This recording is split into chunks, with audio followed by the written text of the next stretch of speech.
अस्सलाम वालेकुम guys, I hope you well. चलें आप आज के सेशन का स्टार्ट करते हैं हम। जैसे सेशन का टाइटल आपने नोट किया होगा कि सोर्सिंग के हवाले से, सोर्सिंग क्या है, सोर्सिंग किस तरह से की जाती है, किस तरह से सिक्योर सोर्सिंग हमने करनी है, तो उसको आज हम डिस्कस करेंगे इस पूरे सेशन में। और मैं आपको बताऊंगा किस तरह से सोर्सिंग के अमल को हम पूरे स्टार्ट टू फिनिश जो है वो कंप्लीट कर सकते हैं और किस तरह से इस जॉब को परफॉर्म कर सकते हैं। तो सोर्सिंग है क्या? सोर्सिंग बेसिकली उस प्रोसेस को कहते हैं जिसमें हम किसी भी ई-कॉमर्स प्लेटफ़ॉर्म पे अगर हम कोई भी प्रोडक्ट को सेल कर रहे हैं, तो उस प्रोडक्ट को हम फाइंड आउट करते हैं कि कहाँ से मिलती है वो, उसको हम कहाँ से लोएस्ट प्राइस पे फाइंड आउट कर सकते हैं। इसी के साथ-साथ हमने ये भी देखना होता है कि कोई भी ऐसी प्रोडक्ट जो हम ई-कॉमर्स प्लेटफ़ॉर्म के ऊपर सेल कर रहे हैं, स्पेशली अगर हम अमेज़न की बात कर रहे हैं, तो अमेज़न के ऊपर जो भी प्रोडक्ट हमने सेल करनी है, वो हम हमें कहाँ से चीपेस्ट प्राइस पे अवेलेबल हो जाएगी। बल्क के अंदर खरीदना है हमें, क्योंकि ज़ाहिर है हम तो रिटेल में सेल कर रहे हैं, तो इसका मतलब है कि हम कहीं से ज़्यादा क्वांटिटी में खरीदेंगे और उसको फिर वन बाय वन उसको अमेज़न के ऊपर सेल करेंगे। लेकिन अगर हम किसी भी प्रोडक्ट को बल्क क्वांटिटी में खरीदते हैं, तो उसके लिए हमें एक सप्लायर की ज़रूरत होती है, हमें रिटेलर की ज़रूरत नहीं होती। तो इसका मतलब है हमें कोई ऐसा सप्लायर ढूँढना है कि जो हमें बल्क क्वांटिटी में प्रोडक्ट को सेल कर सके। तो उसके लिए इसका एक पूरा प्रोसेस होता है, हमें सप्लायर को ढूँढना होता है, सप्लायर के साथ-साथ प्रोडक्ट को ज़ाहिर है प्रोडक्ट की रिसर्च तो हम पहले ही कर चुके। प्रोडक्ट रिसर्च करने के बाद जो नेक्स्ट प्रोसेस जो आता है वो सोर्सिंग का आता है। तो सोर्सिंग में हमने क्या करना है, प्रोडक्ट को फाइंड करना है कि ये प्रोडक्ट जो है इतने में मिल रही है। उसके बाद हमने सप्लायर्स को फाइंड आउट करना है कि सप्लायर्स कौन-कौन से सप्लायर्स हमारे लिए बेस्ट हो सकते हैं, जो हमें cheapest and good quality product provide कर रहे हैं। तो इस पूरे प्रोसेस को जो है सोर्सिंग कहते हैं। तो सोर्सिंग में सबसे पहले मैं आपको स्क्रीन शेयर कर देता हूँ, तो स्क्रीन शेयर करके आपको मैं आगे लेके चलता हूँ यहाँ पे। किसी भी हम ऑनलाइन प्लेटफ़ॉर्म के ऊपर किसी भी एक चीज़ को सेल कर रहे हैं, तो सेल करने के लिए जा रहे हैं, हमें उसको पहले परचेज़ भी तो करना है कहीं न कहीं से, ठीक है? तो अब मिसाल के तौर पे आप कोई भी चीज़ या कोई भी मिसाल के तौर पे ये छोटी-सी बॉटल भी आप सेल कर रहे हैं, तो ये आपके पास आएगी कहाँ से? आपको कहीं न कहीं से परचेज़ करनी है ना। तो आप किसी एक-एक करके तो खरीदेंगे नहीं, आप तो फिर बहुत सारी बल्क में खरीदेंगे ना। तो बल्क में किसी भी अपनी जो भी आपने प्रोडक्ट को सेल करना है, उसको बल्क में परचेज़ करने को सोर्सिंग कहेंगे ना। अब उस सोर्सिंग को किस कहाँ से करेंगे आप, परफ़ॉर्म कैसे करेंगे? यानी उसको उस प्रोडक्ट को सोर्स करने के लिए, उसको ढूँढने के लिए आपको 2 चीज़ों का ढूँढना ज़रूरी है। एक तो उस प्रोडक्ट का ढूँढना ज़रूरी है, नंबर 2 उसके सप्लायर का ढूँढना ज़रूरी है, ठीक है? तो आपने इस सोर्सिंग के अमल में क्या करना होता है, प्रोडक्ट को ढूँढना है एज़ वेल एज़ सप्लायर को ढूँढना है। तो सबसे पहले हमने प्रोडक्ट को ज़ाहिर है ऑनलाइन ढूँढ रहे हैं, यहाँ पे अलीबाबा पे या किसी भी ऐसे प्लेटफ़ॉर्म पे ढूँढ रहे हैं, तो हमने उस प्रोडक्ट का नाम लिख देना है, उसके बाद हमने जाना है उस सप्लायर को ढूँढना है कि वो उस प्रोडक्ट को कितने सप्लायर ढूँढ भेज रहे हैं, ठीक है? तो जब हम किसी भी एक सोर्सिंग को ऑनलाइन कर रहे हैं, तो हम किसी सप्लायर को नहीं जानते फॉर एग्ज़ाम्पल, ठीक है? मिसाल के तौर पे अलीबाबा पे तो हज़ारों, लाखों की तादाद में लोग सेल कर रहे हैं, तो हमें क्या पता कि कौन-सा ट्रस्टवर्दी है, कौन-सा ट्रस्टवर्दी नहीं है। यानी हमने किसी को पैसे दिए और वो लेके भाग गया, तो फिर क्या होगा? तो उसके रिज़ल्ट में फिर क्या करना होता है, कुछ कुछ हमारे पास पैरामीटर्स होते हैं, जो हमें देखने होते हैं, ठीक है? उन पैरामीटर्स को अमल करना होता है, तो ही हम अच्छी सोर्सिंग कर सकते हैं, अदरवाइज़ फिर हमें लॉस हो सकता है, ठीक है? उस लॉस से बचने के लिए एक सोर्सिंग का एक प्रोसेस होता है, उस प्रोसेस को फॉलो करना होता है, ठीक है? उसको कहते हैं सोर्सिंग, ठीक है? तो जिसकी जितनी अच्छी सोर्सिंग होगी, वो उतनी ही अच्छी अपने बिज़नेस को कर सकेगा। ज़ाहिर है एक एक बंदा जो है एक प्रोडक्ट, मिसाल के ये प्रोडक्ट जो है वो मैं ले रहा हूँ $2 की, ठीक है? मेरी सोर्सिंग अच्छी है, मिसाल के तौर पे मेरा सप्लायर भी अच्छा है, मेरा सप्लायर अच्छे यानी उससे मुझसे पैसे भी कम ले रहा है, मुझे जल्दी भेज भी रहा है, ठीक है? और उसकी क्वालिटी भी अच्छी है और आप यही प्रोडक्ट जो है वो $5 की ले रहे हैं और आपको ये मिल भी देर में रही है और एज़ वेल एज़ आपको जो है वो इसमें इसकी क्वालिटी भी इतनी अच्छी नहीं, तो इसका मतलब है आपका सप्लायर बुरा है। तो इसका मतलब है कि हमने कोशिश ये करनी है कि बेस्ट सप्लायर फाइंड आउट करना है और जब बेस्ट सप्लायर होगा तो प्रोडक्ट भी बेस्ट होगी। इसका मतलब है हमें इन तमाम जो है वो सर्कमस्टेंसेस को लेके चलना है, इनको फाइंड आउट करना है। तो यही प्रोसेस सोर्सिंग कहलाता है, ठीक है? तो sourcing is the process of locating the product out for sale on Amazon, ठीक है? इसी तरह से बोल रहा है कि या किसी भी ई-कॉमर्स प्लेटफ़ॉर्म के ऊपर बोल रहा है कि जब जो भी हम प्रोडक्ट सेल करना चाहते हैं उसको फाइंड आउट करना, उसको ढूँढना, ठीक है? इसी तरह से बोल रहा है कि वो इसी this includes identifying trustworthy suppliers. जब तक हम एक ट्रस्टवर्दी सप्लायर को नहीं ढूँढेंगे, तो जब तक हमें एक अच्छी प्रोडक्ट भी नहीं मिल सकती। तो ये हमें देखना है कि अच्छी प्रोडक्ट, हाई क्वालिटी प्रोडक्ट देखनी है और हमें लो कॉस्ट भी प्रोडक्ट देखनी है जिसमें हमें कोई प्रॉफिट भी मिले, ठीक है? तो ये पूरा प्रोसेस है सोर्सिंग का। एज़ वेल एज़ देखिए यहाँ नेक्स्ट में आपको कह रहा है कि सोर्सिंग का प्रोसेस जो होता है पूरा, इसकी एक ज़ाहिर एक साइकिल होती है। इस साइकिल के ऊपर हमें अमल करना है। तो जब भी हम सोर्सिंग स्टार्ट करते हैं, तो सोर्सिंग को स्टार्ट करने के लिए हमने सबसे पहले क्या देखना है कि प्रोडक्ट को सिलेक्ट तो कर लो पहले। ठीक है? नंबर 1 हमने क्या किया था, प्रोडक्ट रिसर्च की थी। प्रोडक्ट रिसर्च करने में मिसाल के तौर पे मैंने बोला कि ठीक है, भाई प्रोडक्ट रिसर्च के अंदर ये मेरे पास ये बॉक्स है, ठीक है? ये कैंडल है, जो भी है, मिसाल के तौर पे ये बॉक्स है, मैं ये सेल करना चाहता हूँ, ठीक है? ये मैंने शॉर्टलिस्ट कर लिया। अब ये बॉक्स है, अब मुझे ये बॉक्स ढूँढना है। अब ये बॉक्स बॉक्स मुझे ऑनलाइन ढूँढना है, क्योंकि ये तमाम सोर्सिंग जो हो रही है ऑनलाइन प्रोसेस है। अगर आप चाहें तो ऑफलाइन भी कर सकते हैं। मिसाल के तौर पे आप पाकिस्तान में रहते हैं। अब मिसाल के तौर पे आप ये बॉक्स जो है वो सेल करना चाहते हैं अमेज़न के ऊपर या किसी भी ई-कॉमर्स प्लेटफ़ॉर्म के ऊपर। आप बोले भाई ये बॉक्स जो है वो मेरे मेरे पास जो है एक फैक्ट्री है वो बना रही है, ठीक है? अब आपने उस फैक्ट्री को, इसका मतलब है that could be a potential supplier for you, ठीक है? तो आपने क्या करना है, उस सप्लायर के पास, उस जो जो मैन्युफैक्चरिंग कंपनी है उसके पास जाना है और उससे बोलना है, उससे बात करनी है कि भई ये मुझे ये वाले बॉक्सेस चाहिए, तुम कितने में बनाते हो? वो बोलेगा भाई ठीक है, मैं तो ये बनाऊँगा आपको डॉलर्स के हिसाब से, फॉर एग्ज़ाम्पल हम बात कर रहे हैं, तो वो बोलेगा मैं तो ये $2 में बनाऊँगा, ठीक है? और जब $2 में बनाऊँगा तो उसके बाद आप बोलेंगे ठीक है $2 में बन रही है, तो मैं यहाँ से उठाऊँगा और अपने वेयरहाउस तक ले जाऊँगा अपनी गाड़ी में डाल के, तो मेरी कोई शिपमेंट भी नहीं लगेगी। तो इसका मतलब है ना कोई मेरा टैक्स लगेगा, ना कोई शिपमेंट। तो इसका मतलब है ये वाला सप्लायर आपके लिए बेस्ट रहेगा। उसकी वजह ये कि आप किसी और कंट्री से जब शिपमेंट करवाते हैं, ज़ाहिर है चाइना से या कहीं से, तो आपकी शिपमेंट के पैसे इतने लग जाएँगे जितने आपके प्रोडक्ट के नहीं है। तो अगर आप चाइना वालों से पूछेंगे ठीक है ये प्रोडक्ट कितने की मिल रही है, वो बोलेगा $2 की। तो इसका मतलब है कि ये $2 की प्रोडक्ट है, $2 ही आपको शिपमेंट के लग जाएँगे, तो आपको $4 की पड़ेगी। तो इसका मतलब है कि यहाँ पे तो आपको लॉस ही लॉस है। तो वो इस सिचुएशन में आपने ऐसा सप्लायर ढूँढना है जहाँ पे फ़ायदा है। तो आपका फ़ायदा लोकल सप्लायर में था, इस सिचुएशन में। तो आपने लोकल सप्लायर से ले लेना है, that's everything is fine for you. लेकिन मोस्टली क्या होता है कि जब हम इंटरनेशनल मार्केट की बात कर रहे होते हैं, तो पाकिस्तान में या किसी भी कंट्री में इस तरह की प्रोडक्ट नहीं मिल रही होती जो हमें चाहिए होती है, और लो कॉस्ट में और बल्क क्वांटिटी में। तो फिर हम क्या करते हैं कि अलीबाबा या किसी ऐसे प्लेटफ़ॉर्म की तरफ जाते हैं, ठीक है? तो वो मैं आप पूरा एक डेमो लेके बताऊँगा आपको किस तरह से आप अलीबाबा पे जाना है, किस तरह कम्युनिकेट करना है, ठीक है?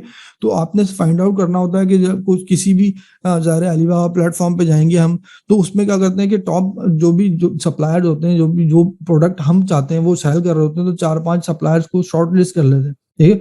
तो 4-5 को शॉर्टलिस्ट कर लेते हैं, उनको उनको मैसेज कर देते हैं, ठीक है? कि भाई ये प्रोडक्ट मैं सेल करना चाह रहा हूँ, तुम्हारे पास है? और अगर है तो इसके कितने प्राइस हैं, और कितने प्राइस हैं तो उसकी जो है वो मैं 1000 लेना चाहता हूँ, उसके क्या प्राइस होंगे? एज़ वेल एज़ वो शिपमेंट किस तरह से करते हो, तो वो तमाम चीज़ें आप उससे डिस्कस कर लेते हैं, ठीक है? इसी तरह से जो है वो जो बेस्ट सप्लायर्स होते हैं, वो उनसे आप जो है वो सैंपल माँग लेते हैं 2-3 सप्लायर से कि भाई ये ठीक है, मुझे सैंपल भेज दो, ठीक है? तो वो सैंपल मँगवा लेते हैं, सैंपल की इवैल्यूएशन कर लेते हैं। सैंपल इवैल्यूएशन का क्या मतलब होता है, उसको चेक कर लेना, देख लेना, उठा के देख लेना भाई ये स्ट्रॉन्ग भी है, नहीं है, इसकी क्वालिटी जो हम चाहते हैं वो है या नहीं है। इस सैंपल इवैल्यूएशन करने के लिए आप ये भी कर सकते हैं कि आप मिसाल के तौर पे ये बॉक्स है आपके पास, आप ये सेल करना चाहते हैं, तो आपने देखा कि ये बॉक्स सिर्फ़ आप ही तो सेल नहीं कर रहे हैं ना दुनिया में, और भी तो लोग सेल कर रहे हैं। इसका मतलब है कि जो और कोई सेल कर रहा है ये बॉक्स और वो अच्छा सेल कर रहा है, यानी उसकी सेल अच्छी होती है, तो उससे आप एक प्रोडक्ट ले लें उसकी सैंपल के तौर पे, उससे परचेज़ कर लें, ठीक है? उसको परचेज़ करने के बाद आपने अपनी दो सैंपल को और उस प्रोडक्ट को, यानी जो आपने उसको कॉम्पिटिटर बना लिया ना आपने, कि जो प्रोडक्ट ऑलरेडी सेल हो रही है, उन दोनों को साइड बाय साइड रख के देखेंगे कि भाई ये मेरी प्रोडक्ट अच्छी है, उसकी अच्छी है। तो अगर मेरी प्रोडक्ट में कोई क्वालिटी में इश्यूज़ हैं, वो सही नहीं है क्वालिटी, तो फिर आप अपने सप्लायर से बोलेंगे कि भाई ये ठीक है, मेरी प्रोडक्ट इस स्टैंडर्ड की बना के दो। अगर वो बना देता है तो ठीक है, नहीं तो फिर कुछ ही और सप्लायर के जाएँ। इसीलिए मैं आपसे कह रहा हूँ कि 4-5 सप्लायर को रीच आउट करते हैं और उनसे सैंपल मँगा लेते हैं। तो इसका मतलब है कि उनमें से एक आध सैंपल जो भी आपका बेस्ट क्वालिटी का होता है, उसको फिर फाइनलाइज़ कर लेते हैं 2-3 में से, और वहीं से फिर ऑर्डर करते हैं। इसी तरह से देखिए यहाँ पे आपसे ये कह रहा है कि आगे जाके देखिए उसकी सैंपल की क्वालिटी को चेक करना है, उसको इवैल्यूएट करना है, बेस्ट सप्लायर्स को फाइंड आउट करना है, जो आपको बेस्ट क्वालिटी डील भी दे रहा है। यानी वो ठीक है, आप बोले उससे कि ठीक है मुझे 1000 यूनिट्स लेने हैं इस बॉक्स के, 1000 दोगे, 1-2 यानी 100 दे रहे हो तो उसके आप मुझसे $3 ले रहे हो। लेकिन अगर आप मुझे 1000 दोगे तो मुझे क्या प्राइस दोगे? वो बोलेगा 1000 लोगे तो मैं $2 दूँगा। तो इसका मतलब है आपको आपके पास डील मिल रही है ना अच्छी, कि आप वो बोलेंगे ठीक है $1000 1000 यूनिट लेंगे तो आपको उसमें आपको लो कॉस्ट दे रहा है वो। तो इसका मतलब है this is beneficial for you. तो इस सिचुएशन में आप इसको यूज़ कर सकते हैं, ठीक है? एज़ वेल एज़ आपने फिर जब ऑर्डर प्लेस करेंगे अलीबाबा में, तो आपने कोशिश ये करनी है कि उसको ट्रेड एश्योरेंस होना चाहिए। ट्रेड एश्योरेंस का मतलब क्या होता है? ट्रेड एश्योरेंस का मतलब ये होता है कि ट्रेड का मतलब होता है बिज़नेस, ठीक है? और एश्योरेंस का मतलब है उसकी एक सिक्योरिटी, ठीक है? तो आप जो भी बिज़नेस कर रहे हैं उसकी एक सिक्योरिटी है उसके अंदर, यानी अलीबाबा के अंदर एक उन्होंने एक सिस्टम बना दिया है कि जो भी आप ऑर्डर देंगे वो आपका सिक्योर ऑर्डर होगा। सिक्योर ऑर्डर का मतलब ये ट्रेड एश्योरेंस में क्या होता है कि जब भी आप पेमेंट करते हैं उसको किसी भी सप्लायर को, तो वो एक थ्रू प्रॉपर चैनल होता है। यानी आप पेमेंट देंगे, वो एक ट्रेड एश्योरेंस में जाएगी, वहाँ पे थोड़े घंटे रखेगी या 1-2 दिन रुकेगी, फिर वहाँ से वो सप्लायर को जाएगी, ठीक है? तो एज़ वेल एज़ क्या होता है कि वो ट्रेड एश्योरेंस आपके दरमियान एक एक थर्ड पार्टी होती है, जो कि जो भी कोई कॉन्फ्लिक्ट होता है, उसको रिज़ॉल्व करवाती है, ठीक है? तो उस मिसाल के तौर पे आपने सप्लायर को बोला कि ठीक है मुझे ये वाले बॉक्सेस चाहिए और मुझे ना 1000 चाहिए, जब आपके पास पहुँचे तो ये तो इसकी क्वालिटी बड़ी घटिया थी। या फिर वो इसने ये बोला कि ठीक है ये आपको जो है ना 30 डेज़ में मिल जाएगा, लेकिन आपको तो पता चला 60 डेज़ हो गए, आपको प्रोडक्ट ही नहीं मिली। तो उसको उस सिचुएशन में आप फिर क्या करते हैं कि आपको ट्रेड एश्योरेंस के अंदर क्लेम कर सकते हैं और वहाँ से अपनी प्रोडक्ट को ज़ाहिर है रिफंड ले सकते हैं या केस को ओपन कर सकते हैं और मसले को हल कर सकते हैं वहाँ, ठीक है? इसी तरह से देखिए अलीबाबा मैं आपको डेमो करके बता देता हूँ कि अलीबाबा को किस तरह से यूज़ करना है, अलीबाबा क्या है। तो ये आने वाली स्लाइड्स के अंदर ये तमाम चीज़ें जो है वो हम डिस्कस करेंगे कि अलीबाबा क्या है, उसको वेरिफाइड और गोल्ड सप्लायर्स क्या होते हैं। इसी तरह से जो है वो क्विक रिस्पॉन्स वाले सप्लायर्स को ही आपने रीच करना है। तो काफ़ी सारी चीज़ें इसके अंदर मैं आपको यहाँ पे दिखा देता हूँ। सबसे पहले आपने क्या करना है, आपने ज़ाहिर तौर पे यहाँ पे आप गूगल पे चले जाना है। गूगल पे जाके यहाँ पे अलीबाबा लिख देना, ठीक है? जैसे ही आप अलीबाबा लिखेंगे तो आपके पास ये अलीबाबा.com की वेबसाइट खुल जाएगी, ठीक है? तो जब ये अलीबाबा की वेबसाइट खुल जाएगी तो आपने क्या करना है, यहाँ पर ये अलीबाबा की वेबसाइट को खोल लेना है। यहाँ मिसाल के तौर पे ये मेन वेबसाइट है, ठीक है? मेन वेबसाइट पे आ गया, होम पे।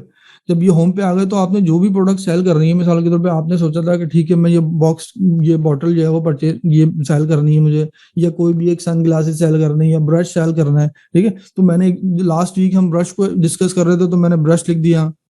हेयर ब्रश फॉर वुमेन, ठीक है? तो ये मैंने लिख दिया। जैसे ही मैं लिखूँगा यहाँ पे, इसको एंटर करूँगा, तो यहाँ पे बहुत सारी प्रोडक्ट्स ओपन हो जाएँगी अलीबाबा के ऊपर, ठीक है? ये प्रोडक्ट्स भी ओपन होगी, प्लस यहाँ पर ये प्रोडक्ट्स होती हैं, ठीक? ये प्रोडक्ट्स होती हैं और ये आपके पास यहाँ पे ये सप्लायर की डिटेल लिखी होती है कि 2 ईयर्स से काम कर रहा है अलीबाबा के ऊपर, ये ट्रस्टेड है लॉजिस्टिक्स, ठीक है?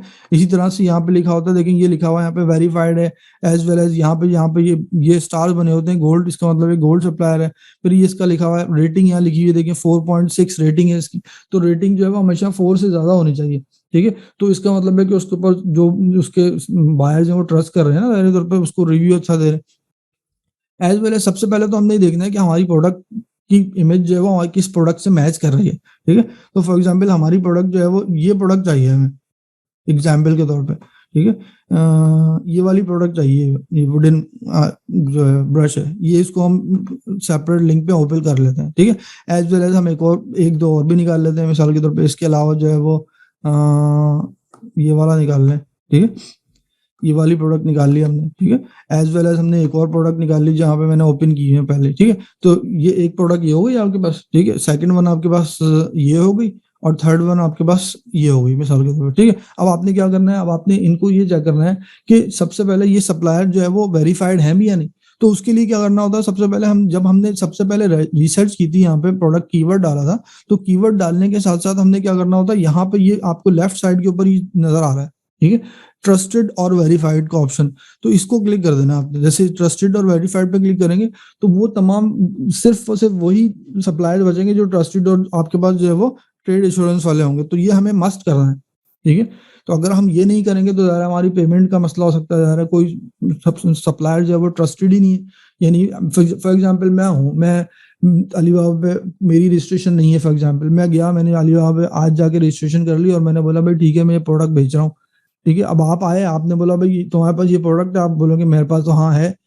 आप बोलोगे ठीक है मुझे जो है ना 1000 दे दो, आप बोलेंगे ठीक है 1000 की पेमेंट कर दो। मैंने आपने 1000 की पेमेंट की, मैंने पेमेंट ली और मेरा तो अकाउंट ही नहीं होता, मैं तो बस अपना अकाउंट बंद करके भाग गया वहाँ से, ठीक है? अलीबाबा से। इसका मतलब क्या हुआ? इसका मतलब ये हुआ कि कोई भी ऐसा सप्लायर जो बिल्कुल ब्रांड न्यू हो, जो कि ट्रस्टेड ही ना हो, जो 2-3 साल से अलीबाबा पे काम ही ना कर रहा हो, तो उस सप्लायर के ऊपर भी नहीं जाना आपने। उसकी वजह क्या होगी? उसकी वजह ये होगी ना कि वो उसके ऊपर आप ट्रस्ट नहीं कर सकते। आप तो अपने जितने भी डॉलर्स के अंदर पेमेंट कर रहे हैं, आप तो आपने $3000 दे दें, इसका मतलब है 10 लाख आपने उसको दे दिए। 10 लाख, वो तो 10 लाख लेके भाग जाएगा आराम से, तो ये तो बहुत बड़ा लॉस हो जाएगा ना।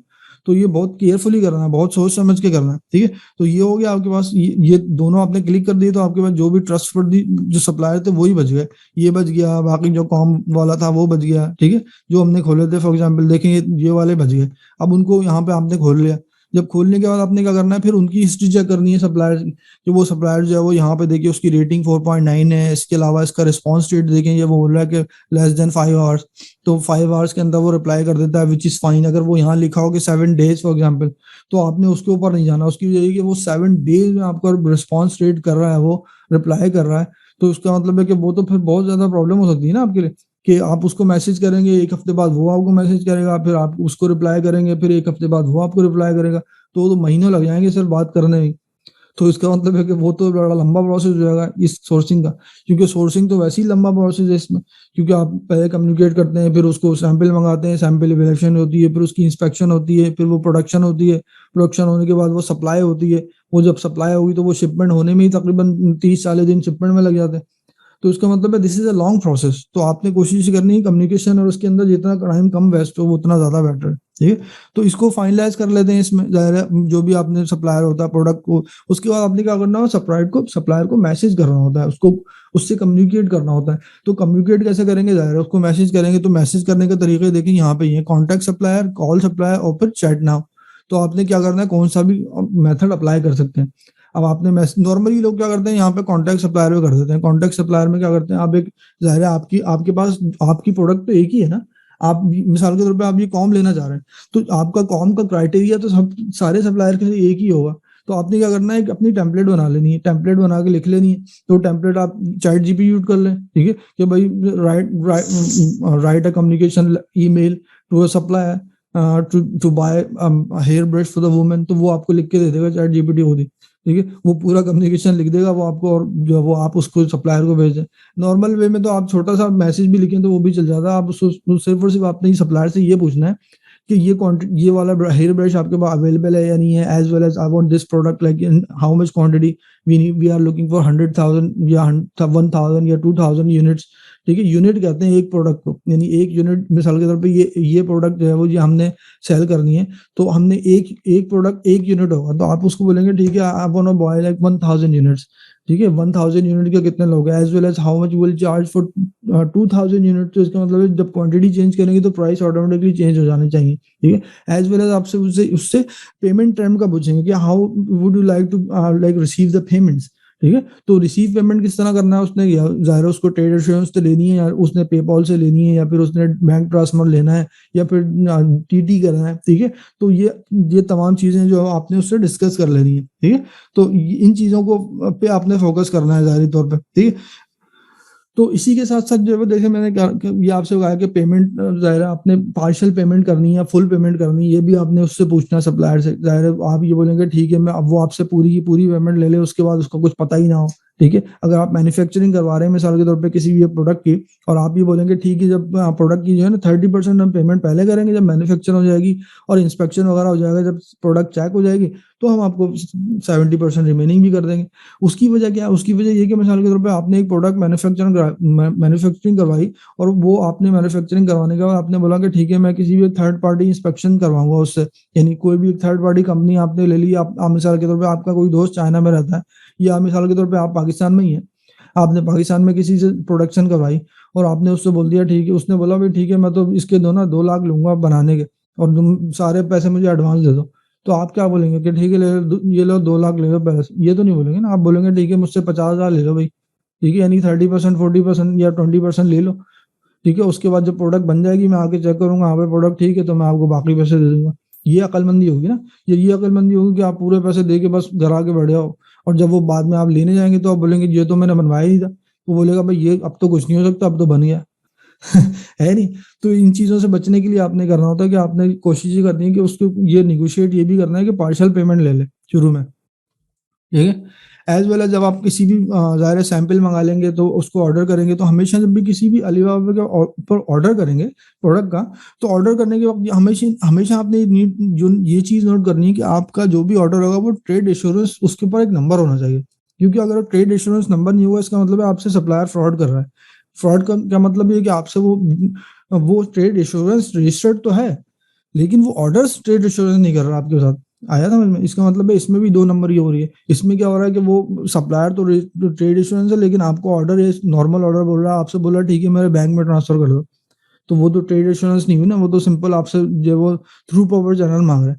या फिर वो आपसे ये भी कह रहा है कि नेक्स्ट स्लाइड में देखें वो आपसे ये भी कहता है कि ठीक है आप ये काम ये करो कि आप पेमेंट कर दो और मुझे व्हाट्सएप पे मैसेज कर दो, ठीक है? तो इसका क्या मतलब है वो चाहता नहीं है कि वो प्रूफ भी अलीबाबा में हो। क्योंकि जो भी अमल आपने सोर्सिंग में करना है, आपने कोशिश ये करनी है उसका प्रूफ रखना है अलीबाबा के अंदर, क्योंकि आपने तो ट्रेड एश्योरेंस कर रहे हैं ना, यानी आपको अगर उसमें सिक्योरिटी रख रहे हैं तो बाद में कोई प्रॉब्लम होती है, इश्यू होता है, तो आपके पास अगर कोई प्रूफ ही नहीं होगा तो आप कैसे उसको प्रूफ करेंगे? अलीबाबा जो है वो किसी भी एक्सटर्नल कम्युनिकेशन को तो एक्सेप्ट ही नहीं करता कि अगर आपने व्हाट्सएप पे सारी कम्युनिकेशन की हुई है और उसके बाद व्हाट्सएप के आप उसको स्क्रीनशॉट लेके भेजेंगे, भाई देखो मैंने तो ये बोला था सप्लायर से, इसने ये नहीं बोला, ये नहीं किया है, ठीक है? ये मैंने ऑर्डर ये किया था, इसने ऑर्डर ये कर दिया तो ये तो गलत है। वो बोलेगा कि इसके इसका क्या प्रूफ है? क्योंकि आपने तो अलीबाबा में तो ऐसी कोई कम्युनिकेशन है नहीं। तो आपने तमाम कम्युनिकेशन को अलीबाबा के अंदर ही सेफ रखना है। अगर आप कोई कम्युनिकेशन आउटसाइड भी करते हैं तो उसको उसी वक्त ही अलीबाबा में उसकी स्क्रीनशॉट दे देना है, ताकि आपको उसका प्रूफ हो कि ठीक है मैंने आज ये जो भी कम्युनिकेशन की वो ये प्रोडक्ट्स, ठीक है? यानी जो भी टर्म एंड कंडीशन और जो भी डिस्कशन हुई है आपकी वो इस तरह से है। ठीक है? इसी तरह से देखिए नेक्स्ट में आपके पास ये कह रहा है कि कम्युनिकेशन के साथ-साथ इम्पोर्टेंट चीज़ जो होती है वो आपकी ये होती है कि जो भी आपके पास मिसाल के तौर पे जो भी आपने पेमेंट की है किसी भी सप्लायर को, उसका प्रूफ भी आपने अलीबाबा के अंदर ही सेव कर देना है, ठीक है? कि आपको उसको अपने सप्लायर को बता देना है, ठीक है मैंने मिसाल के तौर पे पेपॉल से पेमेंट की। अब देखिए मैं मिसाल के तौर पे मैंने ये पेपॉल से पेमेंट की $1080 की, तो मैंने क्या किया स्क्रीनशॉट लेके उसको यहाँ पे सेंड कर दिया, ठीक है? कि भाई $1080 मैंने तुम्हें सेंड कर दिए, अब ये देखो ये इसका प्रूफ है और तुम यहाँ पे बाकी नेक्स्ट कम्युनिकेशन जो भी होगी, ठीक है? पर डिलीवरी कब करनी है, जो भी करना है, ठीक है? तो आपके पास जो भी आपने पेमेंट करनी है उसका स्क्रीनशॉट लेके भी डाल देना है, ताकि वो ट्रेड इंश्योरेंस के तौर पे वहाँ पे एक आपकी प्रूफ बन जाए वो, ठीक? क्योंकि नॉर्मली क्या होता है वो अलीबाबा के सप्लायर जो होते हैं वो आपसे ये कहते हैं कि ठीक है अपनी कम्युनिकेशन बाहर ले जाओ, यानी वी चैट में ले आओ या फिर व्हाट्सएप पे ले आओ। उससे क्या होता है कि आपका प्रूफ नहीं रहता, ठीक है? तो वो प्रूफ नहीं होगा तो आप उसको क्लेम कैसे करेंगे? क्लेम नहीं कर सकते ना, ठीक है? तो कोशिश ये करें कि अगर आप आपसे आउटसाइड भी कर रहे हैं कम्युनिकेशन, उसकी कॉपी भी स्क्रीनशॉट लेके भी यहाँ डाल दें उसी वक़्त ही। ठीक है? तो इसी तरह से जब हम किसी भी ऑर्डर को फाइनलाइज़ कर लेते हैं, जब हम चाहते हैं कि ठीक है अब ये ऑर्डर हमारा फाइनल हो गया है, हमने सैंपल भी ले लिए, हमने सब कुछ ले लिया, अब हमें इसको अपने कंट्री में शिप करवाना है, ठीक है? यानी जहाँ पे भी आपका वेयरहाउस है वहाँ तक मँगवाना है, तो उसको मँगवाने के भी तो तरीके हैं ना, क्योंकि ये तो इंटरनेशनल ट्रेड हो गई है। मिसाल के तौर पे आप चाइना से पाकिस्तान मँगा रहे हैं, चाइना से यूएस से मँगा रहे हैं, चाइना से यूके मँगा रहे हैं, चाइना से जर्मनी मँगा रहे हैं। तो जिस कंट्री में कोई भी चीज़ एंट्री होती है, तो वो तो लीगल वे में होगी ना, ज़ाहिर है कस्टम के थ्रू होगी, वो टैक्सेस के थ्रू होगी, ज़ाहिर है इनकम टैक्स और कस्टम वाले उसको चेक करेंगे, ज़ाहिर है बॉर्डर एजेंसी वाले चेक करेंगे। तो अगर हम उसको कोई इलीगल चीज़ मँगाएँगे तो वो तो नहीं आ सकती ना कंट्री के अंदर। तो हमने मँगानी भी ऐसी चीज़ जो जो कि लीगल हो और वो एंटर भी लीगल वे में हो। तो उसके लिए ये टर्म्स होती हैं, ज़ाहिर है एफओबी होती है, नंबर 1 आपकी वो होती है एक्सवर्क्स। एक्सवर्क्स में क्या होता है कि जब भी हम किसी भी प्रोडक्ट को परचेज़ करते हैं तो वो सप्लायर के वेयरहाउस से ही परचेज़ उठाते हैं। यानी कि वो उसकी पेमेंट उसके जो प्राइसेज़ होते हैं, वो उसके वेयरहाउस तक होते हैं। तो वो बोलेगा ठीक है ये वाला बॉक्स जो है वो ये मेरे वेयरहाउस के ऊपर से तुम उठाओगे तो इसके $1 होंगे।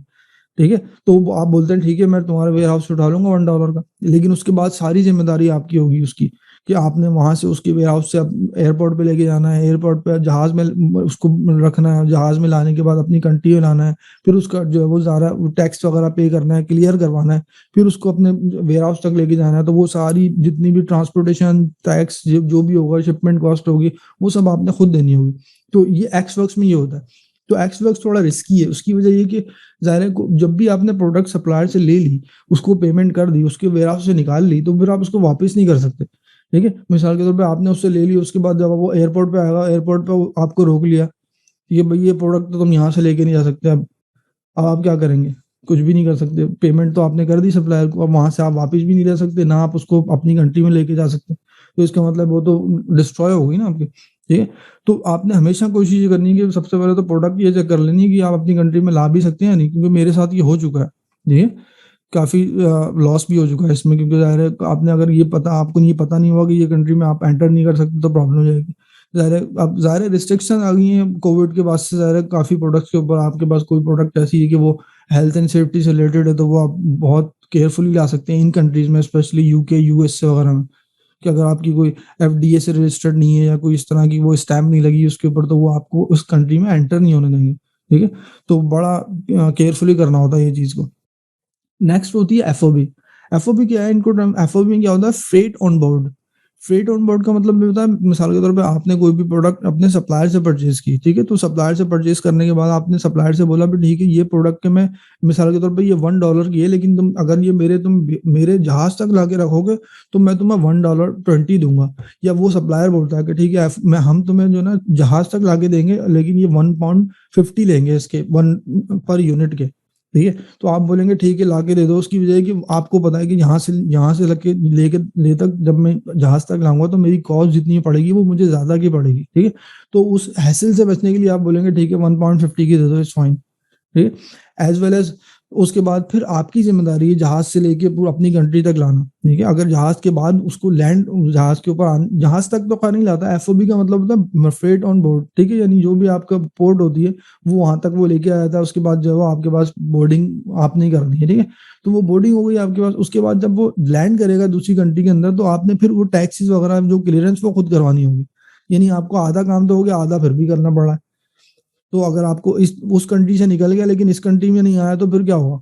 तो भी प्रॉब्लम हो सकती है। एज़ वेल एज़ कभी-कभी ऐसा होता है कि जो ना कोई भी प्रोडक्ट आपने मिसाल के तौर पे ये प्रोडक्ट लिया आपने और उसके बाद इस प्रोडक्ट को जब किसी भी एक कंट्री के अंदर ले ले से जब निकाल रहे होते हैं, यानी चाइना से निकाल रहे होंगे, तो उसका भी एक सेल्स का एक परमिट होता है।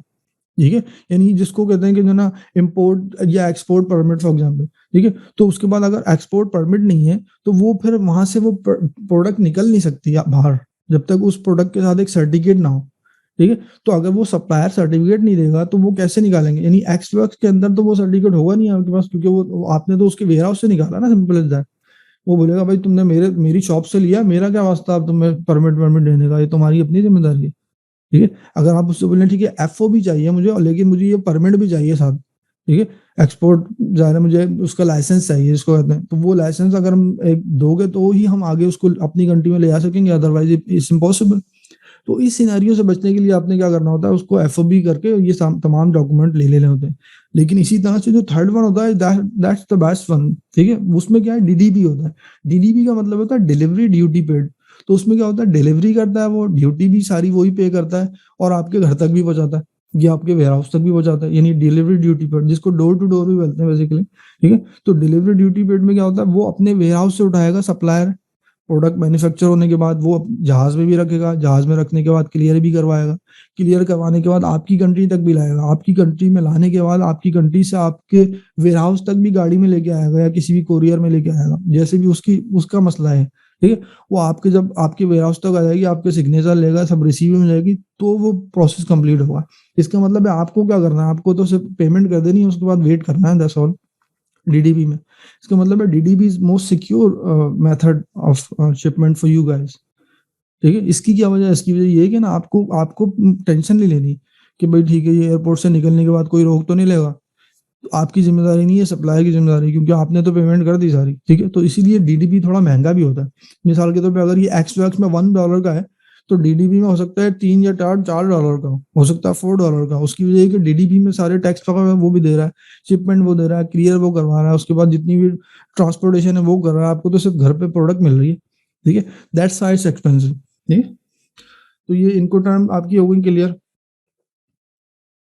इसी तरह से ये भी देखना है कि जब भी हम कोई भी शिपमेंट करवा रहे होते हैं, तो ये भी देखना है कि हमें उसको किस तरह से करवाना है, यानी इनको टर्म्स को यूज़ करते हुए भी काफ़ी, यानी उसके मेथड्स होते हैं, बाय एयर यूज़ कर रहे हैं, यानी बाय एयरपोर्ट यूज़ कर रहे हैं, बाय सी पोर्ट यूज़ कर रहे हैं, या बाय यानी जो ड्राई पोर्ट होती है, जो बाय रोड होता है उसको यूज़ कर रहे हैं, ठीक है? तो आपने ये चीज़ नोट करनी है, तो हर पोर्ट के हिसाब से पैसे भी अलग होते हैं। अब ज़ाहिर है अगर वो बोलेगा ठीक है आपने बाय एयर मंगा रहे हैं उससे, तो बाय एयर तो वो तो 7 डे में पहुँचेगा, तो महँगी मिलेगी आपको कोई भी प्रोडक्ट, ठीक है? इसी तरह आप बोले आप बाय सी ले आओ, तो वही प्रोडक्ट आपको पहले आपको बाय एयर में आपको वो $6 की मिल रही थी, हो सकता है बाय सी में $4 की मिल जाए, लेकिन वो आपको टाइम ज़्यादा लगेगा, ठीक है? क्योंकि उसमें ज़ाहिर है उसकी कॉस्ट कम लग रही है शिपमेंट की, ठीक है? तो ये आपने ये भी नोट कर लेना है कि आप किस तरह से जो है वो उसको ले रहे हैं, ठीक है? बाय एयर ले रहे हैं, बाय सी ले रहे हैं, या बाय रोड उसको ट्रांसपोर्टेशन करवा रहे हैं। लेकिन ज़ाहिर है टाइमिंग का भी ड्यूरेशन होता है, ज़ाहिर है बाय एयर में 7 डे में मिल जाएगी, बाय एयर में सॉरी बाय सी में आपको ज़ाहिर है 40-45 डेज़ लग जाएँगे। बाय रोड भी आपको ऐसे ही लग जाते हैं 40-45 50 डेज़, ठीक है? तो डिपेंड करता है कि आपने कौन-सा मेथड को चूज़ करना है, ठीक है? ये सर्कमस्टेंसेस के ऊपर होता है डेफिनिटली। मिसाल के तौर पे आप कोई भी एक प्रोडक्ट सेल कर रहे हैं, ये प्रोडक्ट आप ऑलरेडी सेल कर रहे हैं अमेज़न के ऊपर और ये आपके पास अच्छी बिक रही है और आप जब आपकी प्रोडक्ट ये बिक गई तो आपको आपके पास आप आउट ऑफ स्टॉक हो गए। अब आप बोल रहे हैं ये मुझे फ़ौरन चाहिए यार, 1 हफ्ते के अंदर-अंदर चाहिए वरना मेरा रोज़ाना का इतना लॉस हो रहा है। यानी रोज़ाना आप ये अगर 100 बेच रहे हैं मिसाल के तौर पे और हर हर उसके ऊपर आप $5 बचा रहे हैं तो आप $500 का रोज़ाना का लॉस हो रहा है। आप बोले यार इस लॉस से बचने के लिए भले मैं उसकी शिपमेंट को बाय एयर मंगा लूँ, चाहे वो मुझे जो है ना $100 का लॉस हो जाए कोई मसला नहीं है, लेकिन मैं यहाँ से जब $500 रोज़ाना के बनाऊँगा तो मेरा वहाँ से बेनिफिट हो जाएगा मुझे, ठीक है? तो इस सिचुएशन में कुछ कुछ लोग क्या करते हैं कि वो फिर फ़िक्र नहीं करते, वो बाय एयर मंगा लेते हैं, ठीक है? तो ये वही कह रहा हूँ कि सर्कमस्टेंसेस के ऊपर डिपेंड करता है आपने कौन-सी टर्म को यूज़ करना है और किस तरह से यूज़ करना है। यानी टाइम के साथ-साथ आपने कौन-सी पोर्ट को यूज़ करना है, बाय एयर, बाय बाय सी और बाय रोड, ठीक है? इस तरह से। लेकिन कुछ चीज़ें ऐसी होती हैं ज़ाहिर है उसमें लिमिटेशंस भी लग जाती हैं। मिसाल के तौर पे आप अगर कोई भी हैज़र्ड चीज़ मँगा रहे हैं, जैसे मिसाल के तौर पे आप कोई ऑयल मँगा रहे हैं, ठीक है? तो ऑयल जब मँगा रहे हैं या कोई ऐसी परफ्यूम या कोई इस तरह की चीज़ मँगा रहे हैं, तो वो बाय एयर लाने में आपको प्रॉब्लम होगी। क्योंकि क्योंकि इस तरह की चीज़ें बाय एयर पे नहीं लाते वो, क्योंकि ज़ाहिर है आग लग सकती है और इस तरह का खतरा होता है, तो वो क्या करते हैं, कुछ प्रोडक्ट तो लाते ही नहीं है वो, ठीक है? By air. या तो आप बाय सी मँगाएँ या फिर आप बाय रोड मँगाएँ, ठीक है? तो डिपेंड करता है प्रोडक्ट्स के ऊपर भी एज़ वेल एज़ प्रोडक्ट के साइज़ के ऊपर डिपेंड करता है। मिसाल के तौर पे आप जो है वो बैट बेच रहे हैं मिसाल के तौर पे, ठीक है? या बैट के फ़ोम बेच रहे हैं। अब फ़ोम अगर आपने 100 मँगाएँगे चाइना से तो वो 100 फ़ोम जो होंगे अगर आप बाय ईयर मँगाएँगे तो वो तो पूरा जहाज़ ही भर जाएगा।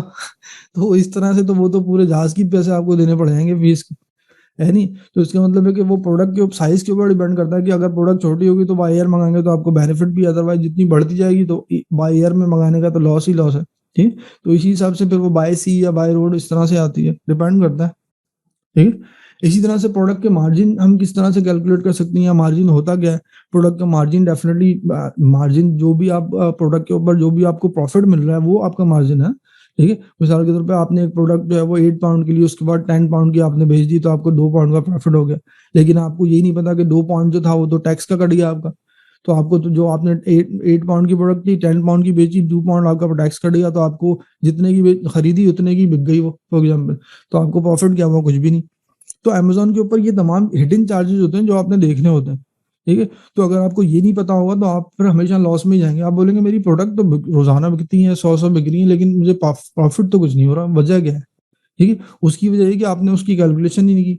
ठीक है? तो उसकी कैलकुलेशन करने के लिए क्या होता है, अमेज़न की फीस वगैरह सारी चीज़ों को आपने कैलकुलेट करना होता है। सबसे पहले तो लैंडिंग फीस आपने नोट करनी है। लैंडिंग फीस तो मैंने आपको बताई ना कि जब प्रोडक्ट पूरी वहाँ से आपके वेयरहाउस तक पहुँच जाएगी वो लैंडिंग फीस होगी, ठीक है?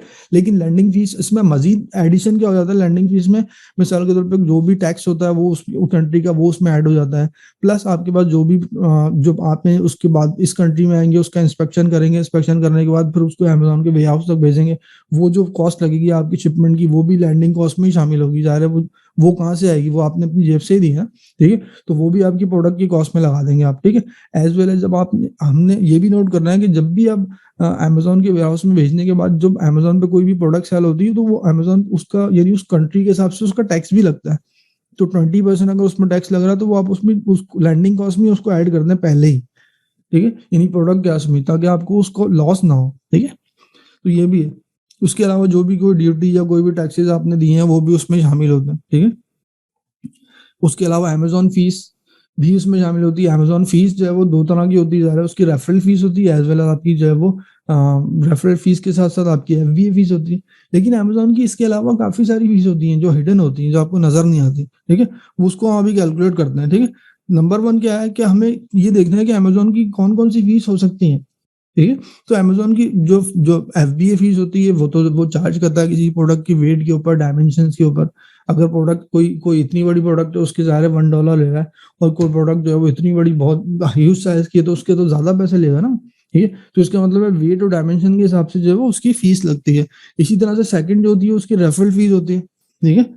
रेफरल फ़ीस होती है तो रेफरल फ़ीस के अंदर जो है वो आपके पास क्या होता है अ, रेफरल फ़ीस जब भी आप किसी भी एक प्लेटफ़ॉर्म के ऊपर कोई भी एक प्रोडक्ट को सेल कर रहे हैं, मिसाल के तौर पे एक आप ग्लासेस को सेल कर रहे हैं अमेज़न पे या जो भी प्रोडक्ट अमेज़न के ऊपर सेल कर रहे हैं, तो अमेज़न उस प्रोडक्ट को वहाँ पे सेल करने के पैसे भी तो लेगा, लिस्ट करने के, ठीक है? तो रेफरल फीस होगी वो, ठीक है? तो एक तो हो गई रेफरल फीस, एक होगी एफबीए फीस। उसके अलावा जो भी स्टोरेज आप अमेज़न को भेज रहे हैं, बॉक्सेस रखवा रहे हैं, तो वो फ्री में तो नहीं रखेगा, उसके भी पैसे लेगा। तो वो आपकी स्टोरेज फीस होगी। इसी तरह से जो है वो अगर कोई प्रोडक्ट कस्टमर तक जाती है, वहाँ से रिटर्न हो जाती है, तो उसकी जो रिटर्न की फीस होगी वो भी आपने देनी होगी। तो वो रिटर्न फीस भी होगी, रिटर्न रिफंड फीस होगी, ठीक है? तो रिटर्न और रिफंड की फीस भी होगी। अगर आपने कोई मार्केटिंग की हुई है, कोई एडवर्टाइजमेंट की हुई है, उसकी जो फीस होगी वो भी आपने ही देनी होगी, तो वो भी अपनी फीस में शामिल करें, ठीक है? एज वेल आपने कोई टोकन या कोई आपने कोई ज़ाहिर तौर पे कोई प्रमोशन लगाई हुई है, ठीक है? तो आपने प्रमोशनल कोड लगाए हुए हैं, तो उसकी जो फीस होती है वो भी तो आपसे ही चार्ज करेगा अमेज़न, कस्टमर से थोड़ी। तो इसका मतलब है वो तमाम फीस भी आपने अपने ज़हन में रखनी है, किसी प्रोडक्ट की सेल करते वक़्त। जी, तो ये इस तरह की फीस होती है जो ज़ाहिर है अमेज़न की इसमें हमेशा रहती हैं। तो आपने कोशिश ये करनी है कि आपने इन तमाम फीस को जो है वो कैलकुलेट करने के बाद अपना प्रॉफिट मार्जिन को कैलकुलेट करें। तो ही आप ईज़िली प्रॉफिट बना सकेंगे, अदरवाइज़ फिर वो प्रोडक्ट तो सेल होती रहेगी लेकिन लॉस में होगी। अब ये कि अमेज़न की एफबीए फीस को कैलकुलेट कैसे करें, ठीक है? तो कैलकुलेट करने का मेथड ये है कि आपने क्या करना है कि अमेज़न कैलकुलेटर को यूज़ करना है, ठीक है? अमेज़न कैलकुलेटर यूज़ करने के लिए हम क्या करेंगे, गूगल पे जाएँगे, यहाँ लिख देंगे अमेज़न एफबीए कैलकुलेटर, ठीक है? अमेज़न एफबीए कैलकुलेटर लिख दिया, उसके बाद जो है वो आपने इसको ये वाले को क्लिक कर देना, पहले को ये यहाँ पे मैं लिख देता हूँ यूएस से, ठीक है? कंट्री भी लिख सकते हैं आप, वैसे तो यहाँ पे आ गया आपके पास, इसको क्लिक कर दें। जैसे ही क्लिक करेंगे तो मेरा ये इस वक़्त मेरा ये लिख के खोलने का मकसद ये था आपको दिखाना। इसकी वजह ये है कि जब भी आप यहाँ पे आएँगे तो आपको ये वाला पेज खुलेगा आपके पास, ठीक है? उसकी वजह ये है कि अगर आप लोग तो स्टूडेंट हैं ना सारे, अब आपके पास तो अमेज़न का अकाउंट नहीं है, मेरे पास तो अकाउंट था, तो मैं तो ये इसको भी खोल सकता हूँ, लेकिन आप लोग स्टूडेंट हैं तो आप लोगों ने हमेशा गेस्ट पे चले जाना है, ठीक है? उसकी वजह है कि आप वही प्रोसेस कर सकेंगे गेस्ट होते हुए जो जो कि मैं कर सकूँगा या कोई भी कर सकेगा जिसके पास अमेज़न का अकाउंट है भी या नहीं। तो आप इज़िली आपने गैस पे क्लिक कर देना है, तो आप वो तमाम प्रोसेस कर सकेंगे आप, ठीक है? अब आपने क्या करना है, जो भी आपने प्रोडक्ट सेल करनी है अमेज़न के ऊपर, तो आप मिसाल के तौर पे आपने ग्लासेस सेल कर रहे हैं आप, ठीक है? या कॉम्ब सेल कर रहे हैं, कोई हेयर ब्रश सेल कर रहे हैं, मिसाल के तौर पे हमने यहाँ पे हेयर ब्रश को सिलेक्ट किया था, ठीक है? ये हेयर ब्रश सिलेक्ट किया था, ये वाला, ठीक है? अब हम यहाँ लिख देंगे, ठीक है, यहाँ पे इस कीवर्ड को निकाल लेते हैं यहाँ, hair brush and comb set, ठीक है? ये मैंने कॉपी कर लिया, मिसाल के तौर पे ये वाला वर्ड था हमारा, ठीक है? वो मैं यहाँ लिख देता हूँ यहाँ, ठीक है? अब मिसाल के तौर पे ये इस तरह का यहाँ पे आ रहा है, ठीक है? मैंने इसको ओपन कर लिया, मैं यहाँ पे इसको ओपन कर लेता हूँ। जब मैंने इसको ओपन किया तो ओपन करने के बाद देखें आपके पास ये वाला बिल्कुल उसी तरह की प्रोडक्ट आ रही है, सिमिलर प्रोडक्ट हम सैंपल के तौर पे ले रहे हैं, ठीक है? तो यहाँ पे इसका ये वाला जो नंबर होता है ये ले लेते हैं हम, जिसको कहते हैं एसिन। एसिन क्या होता है? एक प्रोडक्ट आइडेंटिफिकेशन नंबर होता है। ज़ाहिर तौर पे जब भी एक प्रोडक्ट अमेज़न के ऊपर लिस्ट होती है, क्रिएट होती है, तो उसका एक नंबर होता है, उसका एक आईडी नंबर होता है, जो कि एसिन कहलाता है। इस एसिन को हम कॉपी कर लेंगे। इस एसिन को कॉपी करने के बाद हम यहाँ वापस जाएँगे इस पेज के ऊपर और यहाँ पे पेस्ट कर देंगे। जैसे ही हम इसको पेस्ट करेंगे और यहाँ पे उसके ऊपर यहाँ पे अपनी कंपनी जो भी कंट्री होती है उसको भी सिलेक्ट कर सकते हैं। मिसाल के तौर पर हम अमेज़न यूके कर रहे हैं, यूएसए कर रहे हैं, जर्मनी कर रहे हैं, जो भी कर रहे हैं, ठीक है? अभी इस वक़्त यहाँ पे यूके के अंदर यूके मार्केट में 3 कंट्री दिखाता है, ठीक है? तो इसको हम यहाँ पे क्लिक कर देंगे। जैसे ही हम क्लिक करेंगे तो यहाँ पे हमें सारी डिटेल दे देगा ये, ठीक है? कि ये प्रोडक्ट जो है इसकी कितनी फीस लग रही है, क्या लग रही है, सब कुछ बता देगा। इसकी डायमेंशंस के हिसाब से अमेज़न कितनी फीस ले रहा है अभी। तो हमने अगर यही प्रोडक्ट सेल करनी है या इससे सिमिलर प्रोडक्ट सेल करनी है, इसी डायमेंशन की प्रोडक्ट सेल करनी है, तो फिर हम अपने अंदाजे से इसकी प्रोडक्ट को निकाल सकते हैं कि हमारी क्या कॉस्ट पड़ेगी। अब हमें ये तो नहीं पता ना कि ये प्रोडक्ट कितने की खरीद रहा है, ये तो नहीं पता। हमें ये सब पता है कि अमेज़न हमें कितनी फीस चार्ज कर रहा है, लेकिन हमें ये नहीं पता कि ये प्रोडक्ट जो है वो हम सप्लायर से लेते हैं तो हमें कितने की पड़ रही है। तो हमने इसके लिए हमने सप्लायर तक ऑलरेडी पहुँच चुके हैं। मिसाल के तौर ये वाला हमें 198 की दे रहा है, ठीक है? अब 198 की जब ये दे रहा है, तो इसका मतलब है कि 198 की देने के बाद जो है वो ये प्रोडक्ट तकरीबन इसकी 198 के बाद इसकी तकरीबन इससे ज़्यादा कॉस्ट शिपमेंट की भी लग जाएगी, ठीक है? तो 198 के ऊपर तकरीबन जो है वो इतने ही कॉस्ट लगा लें आप, यानी $2 के ऊपर $2 आप शिपमेंट लगा लो तो $4 हो गए, ठीक है? तो इसका मतलब है ये आपको कितने की पड़ रही है यहाँ पे? $4 की, ठीक है? तो हम क्या करेंगे यहाँ पर ये देखिए बोल रहा है कि यूनिट स्टोरेज कॉस्ट बोल रहा है, इसी तरह से यहाँ पे बोल रहा है कि एस्टिमेटेड मंथली यूनिट सोल्ड बोल रहा है 1, तो हम 1 यूनिट के ऊपर कैलकुलेट कर रहे हैं कि 1 यूनिट हम अगर सेल करते हैं या परचेज करते हैं, यानी अमेज़न हम सेल करता है तो कितनी फीस लेगा। तो यहाँ पे हमें 1 के हिसाब से लिखना होगा कि हम 1 यूनिट हमें कितने का पड़ रहा है, 1 यूनिट हमें $4 का पड़ रहा है, ठीक है? अब हमने ये भी देखना है $4 के अलावा हमारी क्या-क्या फीस लग रही है। हम यहाँ तक पहुँच यहाँ $4 का तो यहाँ पहुँच गया, उसके बाद जब एफबीए में जाएगा, फिर एफबीए वाले उसकी जो टैक्स कटेगा 20% वो भी आएगा। तो 4 के ऊपर 20% जो टैक्स कटेगा वो तकरीबन कितना कट जाएगा आपका? 1 मिनट कैलकुलेट कर लेते हैं। $4 ये 80p हो गया है, ठीक है? यानी 4.8, ठीक है? उसके अलावा उस 80 के अलावा जो उस 80p के अलावा तकरीबन जो है वो उसमें 20p और दूसरी जो ट्रांसपोर्टेशन ये वो तकरीबन शामिल है। तो इसका मतलब $1 एडिशनल लग रहा है आपका फीस में, ठीक है? तो वो $1 आपको बोल रहा है कि मिससेलेनियस फीस जो है वो यहाँ पे लग रही है आपकी कॉस्ट, ठीक है? तो तकरीबन आपको ये $5 का पड़ रहा है आपको। अगर आप चाहें तो इस मिससेलेनियस फीस को आप चाहें तो इसी के अंदर ऐड भी कर सकते हैं। टोटल आप बोलेंगे टोटल करने के बाद मुझे 5 का पड़ रहा है, ठीक है? तो ये ज़रूरी नहीं है कि यहाँ पे लिखना। अगर आप चाहते हैं कि ठीक है मेरी टोटल 5 का पड़ा तो आप यहाँ 5 लिख लें, या फिर आप बोले 4 ये पढ़ लें और 1 ये वाली फीस पड़ रही तो टोटल 5 हो गई, ठीक है? तो हमें टोटल क्या पड़ रहा है उसके बाद देखें आपको यहाँ रिजल्ट दे देगा, ठीक है? यहाँ रिजल्ट इसने दे दिया कि ठीक है ये $12 समथिंग की सेल हो रही है, उसके बाद ये वो 4 पॉइंट समथिंग इसकी जो है वो नेट आपके पास प्रॉफिट बचेगा और बाकी ये तमाम फीस लग जाएगी, ठीक है? तो इसका मतलब आपने $4 आपने जो है वो इस पे स्पेंड किया, उसके बाद इन दी एंड आपको जो है 24% जो है आपको यहाँ पे प्रॉफिट मार्जिन आपको मिल रहा है इसका, ठीक है? तो ये इस तरह से इसकी एफबीए फीस कैलकुलेट कर लेते हैं। अब आपने देखना है जब भी कोई भी एफबीए फीस को कैलकुलेट करेंगे, अगर ये मार्जिन आपका नंबर 20% से नीचे आए प्राइवेट लेवल में, तो फिर आप उस प्रोडक्ट को अवॉइड करते हैं। उसकी वजह है कि मजीद आप जब मार्केटिंग करेंगे, डिफरेंट डील्स लगाएंगे, सब कुछ करेंगे, वो तो इसमें शामिल भी नहीं है अभी। तमाम रिफंड और दूसरे एक्सपेंसेस इसमें शामिल भी नहीं। अगर आप बोलेंगे ठीक है मैं हर यूनिट के ऊपर जो है वो मैं तकरीबन $2 की मार्केटिंग भी करूंगा, ठीक है? ताकि मेरी जल्दी प्रोडक्ट सेल हो, तो इसका मतलब है यहाँ पे आपने $5 की वैसे ही पड़ रही थी और $2 की आपने मिससेलेनियस जो कॉस्ट है वो भी लगा दी। तो अब देखिए आपकी यहाँ पे प्रॉफिट मार्जिन कम हो गया ना, 12% रह गया, ठीक है? स्टिल 12% आपका मार्जिन आ रहा है। इसका मतलब है कि इसके अंदर अभी भी प्रॉफिट है, ठीक है? यानी लॉस में नहीं है, लॉस में नहीं होना चाहिए किसी भी सूरत में, ठीक है? तो ये इसका ये मेथड था, आपको इस तरह से कैलकुलेट कर सकते हैं, ठीक है? और इस तरह से आप जो है वो प्रोडक्ट को फाइंड आउट भी कर सकते हैं कि जहाँ आपके पास प्रोडक्ट बेनिफिशियल है भी या नहीं, ठीक है? तो ये हो गया आपके पास। ये मैंने सैंपल लिया था यहाँ पे ग्लासेस वाला कि ग्लासेस को किस तरह से आपने एफबीए कैलकुलेटर में लेके जाना है, वहां से फाइंड आउट करना है। तो उसको भी जाहिर है मैंने आपको ब्रश वाला मेथड बताया, बात वही है। अगर आप ग्लासेस भी लेंगे यहाँ पे तो ग्लासेस का मेथड भी ऐसे ही होगा, जाहिर है यहाँ पे इसकी जगह मैंने ग्लासेस यूज कर लिए थे लास्ट टाइम, ठीक है? ये था,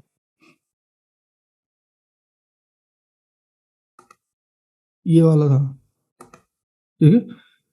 ये था। यहाँ पे हमने क्या करना है, सिर्फ और सिर्फ ये वाला एसिन ले लेना है। ये एसिन लेके आपने क्या करना है, यहाँ जाना है, यहाँ जाने के बाद आपने वापस ऊपर जाना है, ठीक है? और यहाँ पर ये आपसे बोलेगा कि सर्च अनदर प्रोडक्ट, यहाँ पे लिख देना है। उसके बाद यहाँ जाके आपने कॉपी पेस्ट कर देना है। जैसे ही आप पेस्ट करेंगे यहाँ पूरी वैल्यू आ जाएंगी इसकी, ठीक है?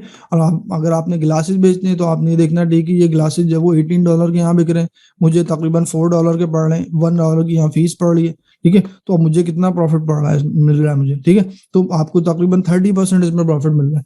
तो this product is giving you more profit. तो आपने क्या करना है, जाहिर तौर पे 3-4 प्रोडक्ट लाइन अप कर लेनी है, उसमें देख लेनी है किस प्रोडक्ट में ज्यादा प्रॉफिट हो रहा है, उस प्रोडक्ट को फिर अलीबाबा पे जाके आपने ऑर्डर कर देना है। ये तमाम चीजें आपने ऑर्डर देने से पहले करनी है। ये नहीं कि आपने ऑर्डर दे दिया उसके बाद कैलकुलेट कर रहे हैं प्रॉफिट, तो फिर फायदा वो तो फिर आपके पास आ ही गई पहले, उसमें तो प्रॉफिट हो ना हो तो फिर तो आपको बेचना ही पड़ेगा ना। तो अपनी कोशिश ये करनी कि ये तमाम कैलकुलेशंस, फी कैलकुलेशंस और प्रॉफिट कैलकुलेशंस अलीबाबा पे ऑर्डर करने से पहले करनी है। अलीबाबा पे ये चीजें निकाल लेनी है, ठीक है? यानी आपने निकाल लेना अलीबाबा कितने का दे रहा है, ये दे रहा है, उसके हिसाब से आपने यहाँ जाना है प्रॉफिट कैलकुलेटर में, फिर आपने उसी हिसाब से अपनी यानी चार्जेस को डालना है कि अलीबाबा $2 का दे रहा है, $2 शिपमेंट है, $4 हो गया, एडिशनल चार्जेस $1 हो गए, ठीक है? तो वो तमाम चीजें डालने के बाद आपने जो भी आपको बचेगा इन दी एंड, फिर आपने डिसाइड करना है कि ये वाली प्रोडक्ट आपने खरीदनी है या नहीं, ठीक है? तो ये होता है इस तरह, ठीक है? अब देखें नेक्स्ट, ये हो गया आपका, ये मैंने आपको बता दिया सारा, ये भी बता दिया, ये भी बता दिया, ठीक है? ये लास्ट वाली ऑप्शन ये वाली थी, ठीक है? जिसमें मैंने आपको बताया, देखें ये वाला, ये सारा ऑप्शन यहाँ आ रहे हैं, ये फीस है, ये इसकी फुलफिलमेंट फीस ये है इसकी, ठीक है? इसकी इसी के साथ साथ जो है वो मैंने आपको ये भी बताया कि यहाँ पर ये आपकी जो होती है, ये वाला पोर्शन जो होता है, ये कॉस्ट वगैरह ये आपने डालनी होती है, ठीक है? जितना ये नंबर बढ़ता जाएगा उतना ही आपका प्रॉफिट कम होता जाएगा, ठीक है? इसी तरह से आपके पास ये वाला ये यहाँ पर जो है वो ये नंबर आपको एटलीस्ट जो है वो 20% आपके पास होगा तो आप उसको प्रॉफिटली कर सकेंगे। अदरवाइज फिर आपको ज़ाहिर तौर पर उसमें डिफिकल्टी होंगी क्योंकि उसकी पीपीसी होती है, मार्केटिंग होती है और भी कॉस्ट होती है। इन दी एंड फिर आपको बहुत कम बचने वाला है, ठीक है? होलसेल में इसलिए बोलते हैं 10% जो ऊपर वो कर लो क्योंकि उसमें आपकी एडिशनल कॉस्ट नहीं होती। उसकी वजह है कि ना ही आप उसमें कोई पीपीसी करनी है, कोई आपने कोई प्रोमो कोड नहीं लगाना है, कुछ नहीं लगाना, ठीक है? तो मार्केटिंग फीस नहीं है, तो वो एडवांटेज होता है उसमें, ठीक है? तो ये हो गया आपका एज़ वेल एज़ जो है वो नेक्स्ट अच्छा सैंपल जब ऑर्डर करते हैं उसकी कंसोलिडेशन क्या होती है, ठीक है? सैंपल कंसोलिडेशन ये होती है कि जब भी आपने सप्लायर को रीच आउट करना है, जा रहे 3, 4, 5 सप्लायर को आपने रीच आउट किया ना, उनसे आपने सैंपल लिए, तो उनकी कंसोलिडेशन में क्या होता है कि उन तमाम सप्लायर से जितने भी सैंपल्स होते हैं उनको एक जगह मंगा लेते हैं। यानी आपने कोई भी एक थर्ड पार्टी सप्लायर को या थर्ड पार्टी कंपनी को रीच आउट कर लिया, उससे बोला कि ठीक है आप एक काम ये करो कि हम आपको ये छोटे-छोटे सैंपल भेजेंगे, उनको आपने एक बॉक्स में डालना है, वो सामान हमें भेजना है। उसकी क्या वजह है? उसकी वजह है कि अगर आप एक सैंपल एक सप्लायर से मँगाएँगे, यानी 10 सप्लायर से एक-एक सैंपल मँगाएँगे, तो वो एक-एक सैंपल आपको $100-100 का पड़ेगा, कभी-कभी ज़्यादा का भी पड़ जाएगा। एक सैंपल ये बॉक्स अगर आप मँगाएँगे, वो भी आपको $100 का पड़ जाएगा, जिसकी वैल्यू $1 या $2 है। उसकी वजह ये कि वो ज़ाहिर है शिपमेंट और उसका प्रोसेस होता है पूरा, ठीक है? सैंपल्स का। तो वो सस्ता भी नहीं देगा शुरू के अंदर जब सैंपल होगा, उस सैंपल की वैल्यू वो बोलेगा $20 का सैंपल। अगर आप बल्क में लोगे तो मैं आपको दूँगा भी $1 का, ठीक है? तो $20 की तो आपकी कॉस्ट ही हो गई, फिर शिपमेंट कॉस्ट ये वो पड़ के। तो इस तरह से आपने क्या करना है उसको कंसोलिडेट करवा देना, उन सबको जमा कर देना एक जगह पे और वहाँ से आपने अपने पास शिप करवा देना, ठीक है?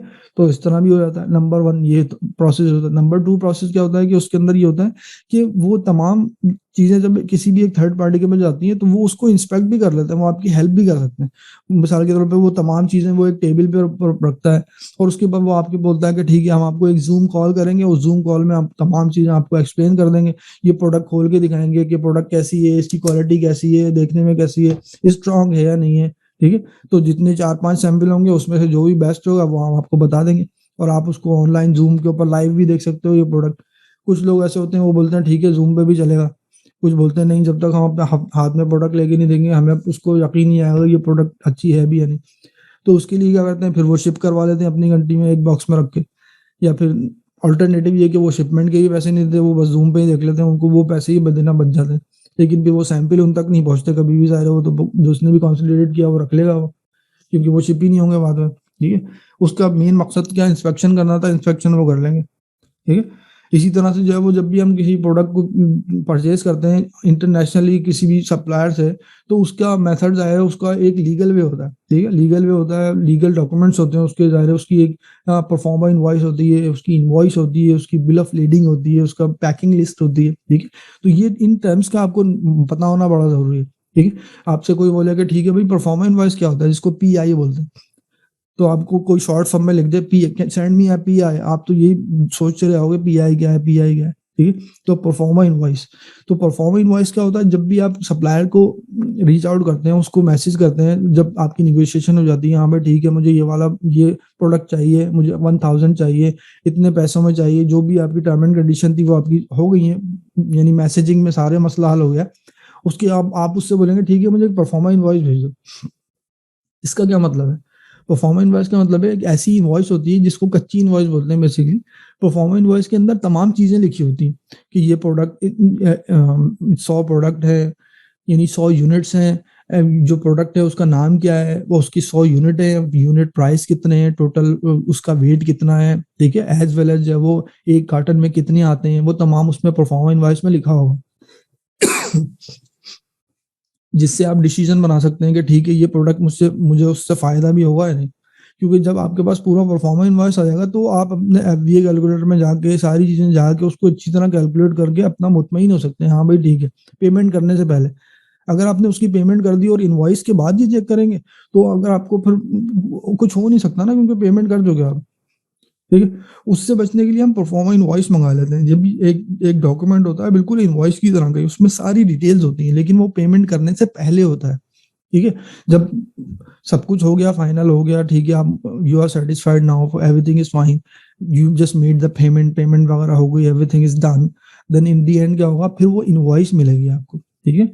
वही उसी तरह की होगी, बिल्कुल परफॉर्मेंस इनवॉइस की तरह की, उसमें सारी डिटेल लिखी होंगी, ये यूनिट है, आपको सबको पता है इनवॉइस क्या होता है, जस्ट लाइक रिसीट होती है, वो इनवॉइस होती है उसके अंदर, लेकिन फिर स्टैम्प भी लगी होती है सप्लायर की, कि पता होता है हाँ ठीक है, ये प्रूफ हो गया, ये एक एक लीगल डॉक्यूमेंट है, हाँ भाई ये इसने परचेज किया हमारी कंपनी से, ठीक है? एज वेल एज आपके पास क्या होता है, बिल ऑफ लीडिंग होता है। बिल ऑफ लीडिंग क्या है कि bill of lading is a legal document to ship a product from one country to another country, उसके अंदर तमाम डिटेल्स होती हैं, ठीक है? उसमें क्या होता है कि जब भी आप किसी भी कंट्री के अंदर कोई भी प्रोडक्ट को एंटर करते हैं, किसी भी चीज को एंटर करते हैं परचेज करने के बाद, एक सेकंड, कोई मैसेज लिख रहा है, क्वेश्चंस करेंगे हम लोग इसके बाद, ठीक है? मैं ये खत्म कर रहा हूँ, वाइंड अप कर रहा हूँ, फिर क्वेश्चन करते हैं, ठीक है? किसी ने लिखा है वन क्वेश्चन, क्वेश्चन करेंगे इस वक्त, इसके बाद, नो प्रॉब्लम, ठीक है? अच्छा देखिए, यहाँ पे सिंपल ये है कि जब भी हम जब जब सारी चीजें फाइनलाइज हो जाती हैं, जब हम ऑर्डर कर देते हैं, पेमेंट कर देते हैं, पेमेंट करने के बाद, जब पेमेंट करने के बाद क्या होता है कि जब हम डिलीवरी की बात करते हैं किसी प्रोडक्ट की, यानी किसी भी कंसाइनमेंट की, तो कंसाइनमेंट जब डिलीवर होता है तो वो लीगल वे में डिलीवर होगा एक कंट्री से दूसरी कंट्री। अगर हम किसी भी ऐसी मेथड को यूज नहीं करेंगे तो वो क्या होता है, वो उसको रोक सकते हैं, किसी भी शिपमेंट को किसी भी कंट्री में, यानी पोर्ट के ऊपर कस्टम वाले रोक सकते हैं या क्लियरेंस वाले रोक सकते हैं, ठीक है? अगर वो उसकी ज़ाहिर लीगल वैल्यू ना हो, तो हमें तमाम चीज़ें ये बिल ऑफ लीडिंग में देनी होती है कि ये मिसाल के तौर पे हमने ग्लासेस ऑर्डर किए हैं, ग्लासेस एक बॉक्स के अंदर जो है वो 100 ग्लासेस हैं, और पूरे यानी सन ग्लासेस हमने ऑर्डर किए हैं, जो सन ग्लासेस एक बॉक्स के अंदर जो है वो 100 ग्लासेस हैं, तो हमने टोटल 1000 ग्लासेस ऑर्डर किए, तो हमारे पास जो है वो तो हमारे पास टोटल जो है वो 10 कार्टन है, यानी एक कार्टन में 100 है, तो हमारे पास टोटल 1000 यानी 10 कार्टन है। तो ये पूरे कंसाइनमेंट के अंदर 10 कार्टन है, और 10 कार्टन का वेट कितना है, डायमेंशन कितनी है, उसकी टोटल वैल्यू कितनी है, यानी हर कार्टन की कितनी वैल्यू है, टोटल कंसाइनमेंट की क्या वैल्यू है, ठीक है? ये किसने परचेज किया है, ये किससे परचेज किया गया, यानी सप्लायर का नाम भी आएगा, उसके बाद जो आपकी कंपनी का नाम भी आएगा, एज वेल एज आपका एड्रेस भी होगा, उसमें आपका फोन नंबर भी होगा, सारी चीजें होंगी, तो दैट्स अ लीगल डॉक्यूमेंट।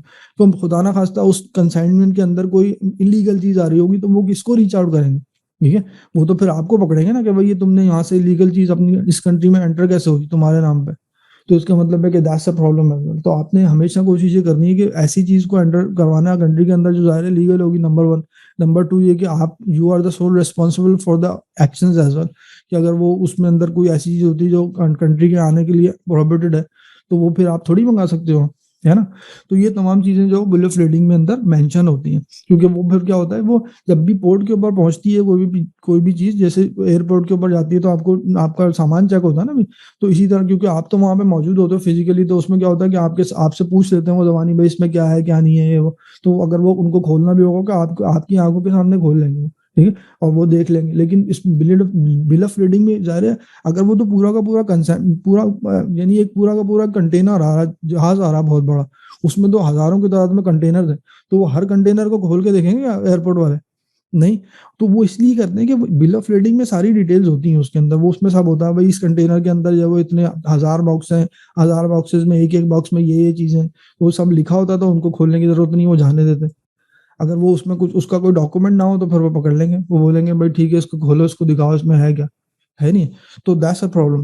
तो bill of lading is a very important document as well, ठीक है? अब आपने करना क्या है, प्रैक्टिस करनी है आपने, ठीक है? इन तमाम चीज़ों की आपने सबसे पहले ये देखना है कि भाई आप जो हमने प्रोडक्ट रिसर्च की है उस प्रोडक्ट को आपने फाइंड आउट करना है कहाँ पे, अलीबाबा पे, ठीक है? या किसी भी ज़ाहिर है आप सब, मैंने बोला कि आप सप्लायर ढूंढना है आपने, वो कहीं पे भी हो सकता है, वो लोकल भी हो सकता है, वो इंटरनेशनल भी हो सकता है, वो फिजिकल भी हो सकता है, वो ऑनलाइन भी हो सकता है, डिपेंड करता है आपके सर्कमस्टांसेस के ऊपर कि आप, अब जैसे मैंने आपसे कहा कि आप जो प्रोडक्ट बेच रहे हैं उसकी मैन्युफैक्चरिंग लोकल ही हो रही, तो आप लोकल जाकर ढूंढ लें, डजंट मैटर, ठीक है? लेकिन प्रॉब्लम ये होगी, आप जब इंटरनेशनली शिप करेंगे तो उसको इतने पैसे लग जाएंगे, ठीक है? आजकल तो पाकिस्तान से शिपमेंट के इतने पैसे लग रहे हैं जितने चाइना से नहीं लग रहे। अभी कल ही मैंने शिपमेंट करवाई है पाकिस्तान से, उसके पाकिस्तान से मुझे इतने पैसे लग गए तकरीबन 3-4 बॉक्स मंगाने के 1.5 लाख से ऊपर, ठीक है?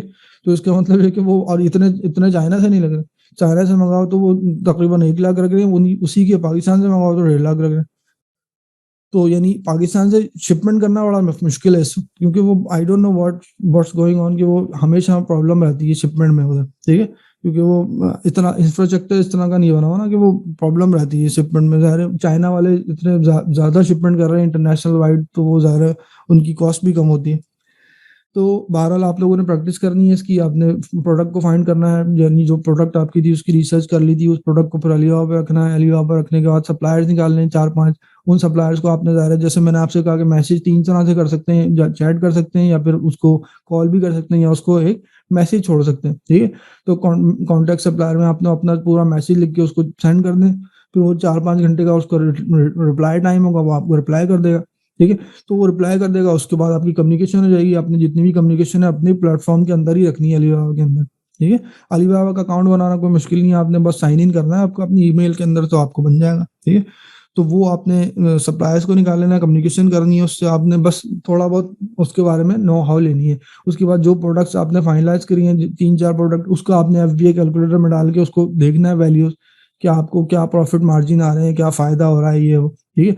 तो आपकी ये प्रैक्टिस हो गई, ठीक है? That's the whole process of sourcing. आपको अगर ये कॉन्फिडेंस आ गया सोर्सिंग का, तो आप सिर्फ़ और सिर्फ़ ये सोर्सिंग की स्किल ही सेल कर सकते हैं ऑनलाइन, ठीक है? आप ये क्लाइंट्स के लिए बोल सकते हैं, ठीक है, I will just find a product and with the product I will find the suppliers as well for you, ठीक है? तो अगर आपको ये सब सोर्सिंग ही नहीं पता होगी, तो सप्लायर कैसे फाइंड आउट करेंगे? आप मिसाल के तौर पे आपने प्रोडक्ट रिसर्च की सर्विसेज़ प्रोवाइड कर रहे हैं, ठीक है? यानी आपने प्रोडक्ट हंटिंग की सर्विस प्रोवाइड कर रहे हैं, तो प्रोडक्ट हंटिंग की सर्विस के साथ ये तो बोनस है ना।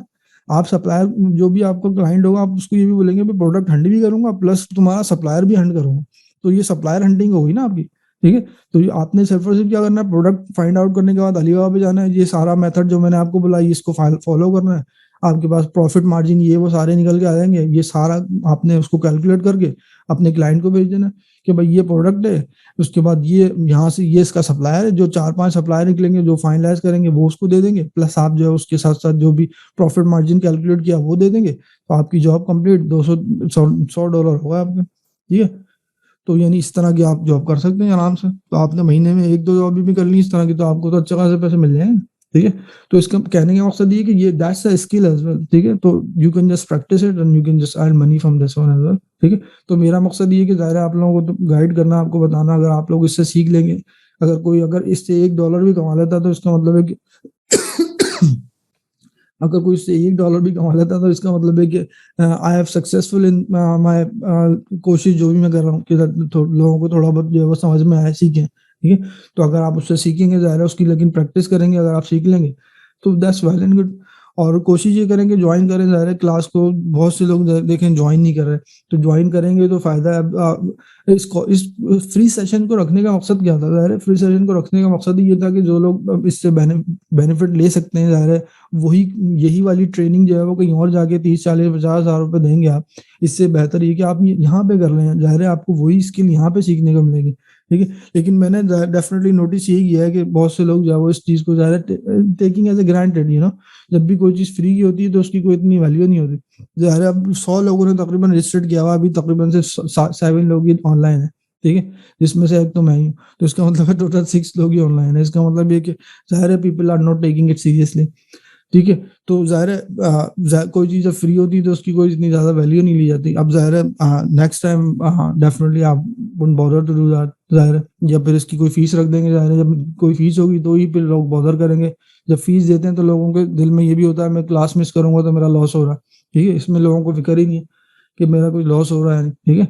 तो ज़ाहिर है this is not convincing to me, ज़ाहिर है I am just putting effort on it, और ज़ाहिर तौर पे अगर मैं भी चाहता तो मैं भी रिलैक्स कर लेता, मैं भी ज़्यादातर सो रहा होता, अभी क्यों कर रहा हूँ ये, ज़ाहिर है, ठीक है? तो कोशिश मेरी ये है डेफ़िनिटली, ज़ाहिर है लोगों की हेल्प करना, और लोगों के ज़ाहिर है अगर कुछ लोग सीख सकते हैं तो सीखें, बेनिफिट लें इससे, और अगर people are not taking it serious then I wouldn't bother next time, ठीक है? तो चलें बस यही है, कोशिश मेरी ये है कि लोगों की हेल्प करना, और जो इससे सिंसियर होंगे वो उनका ज़ाहिर है वो जो चाहते हैं कि कुछ सीखना, कुछ ज़ाहिर है इससे कमाना, तो वो कर लेंगे। नेक्स्ट क्लास में देखिए अब हम क्या करेंगे, नेक्स्ट क्लास में हम प्रोडक्ट लिस्टिंग करेंगे, ठीक है? कि अमेज़न, अब हम देखिए अब ये पूरा प्रोसेस जो होता है स्टेप बाय स्टेप होता है। पहले हमने क्या किया कि अमेज़न के बारे में पढ़ा, अमेज़न क्या है, फिर उसके बाद अमेज़न के ऊपर प्रोडक्ट कैसे फाइंड आउट करते हैं, यानी अकाउंट खोलना बताया मैंने, फिर उसके बाद प्रोडक्ट कैसे फाइंड आउट करते हैं, प्रोडक्ट रिसर्च बताई, आज मैंने सोर्सिंग बताई। तो जब सोर्सिंग आप कर लेंगे, पूरी प्रोडक्ट आपके वेयरहाउस से आपके अमेज़न तक पहुँच जाएगी, तो यानी उससे पहले लिस्टिंग कैसे करनी है, ठीक है? तो लिस्टिंग करके मैं आपको बताऊँगा पूरा प्रोसेस लिस्टिंग का नेक्स्ट क्लास में, ठीक है? तो स्टेप बाय स्टेप इंशाल्लाह ताला हम तमाम इस प्रोसेस को सीखेंगे, और ये पूरा प्रोसेस आप सीख जाएँगे तो डेफिनिटली आप कंप्लीट सर्विस प्रोवाइड कर सकते हैं as a virtual assistant. Otherwise आप ये पार्शियल सर्विसेज़ भी प्रोवाइड कर सकते हैं। जैसे मैंने आपसे कहा कि प्रोडक्ट हंटिंग किसी को आती है, तो प्रोडक्ट हंटिंग की सर्विस प्रोवाइड कर सकता है। एज़ वेल एज़ किसी को अकाउंट खोलना आता है, वो अकाउंट खोलने की सर्विस प्रोवाइड कर सकता है। यानी हर क्लास के अंदर एक आप स्किल सीख रहे हैं। सबसे पहले हमने अकाउंट खोलना सीखा, नंबर 2 में हमने प्रोडक्ट रिसर्च सीखा, आज हमने सोर्सिंग सीख ली, ठीक है? अब नेक्स्ट में हम लिस्टिंग सीख लेंगे, तो ये listing is a big big task as well, क्योंकि अमेज़न के ऊपर अगर कोई प्रोडक्ट की लिस्टिंग ही गलत हो जाए, तो फिर वो कुछ भी नहीं हो सकता, ठीक है?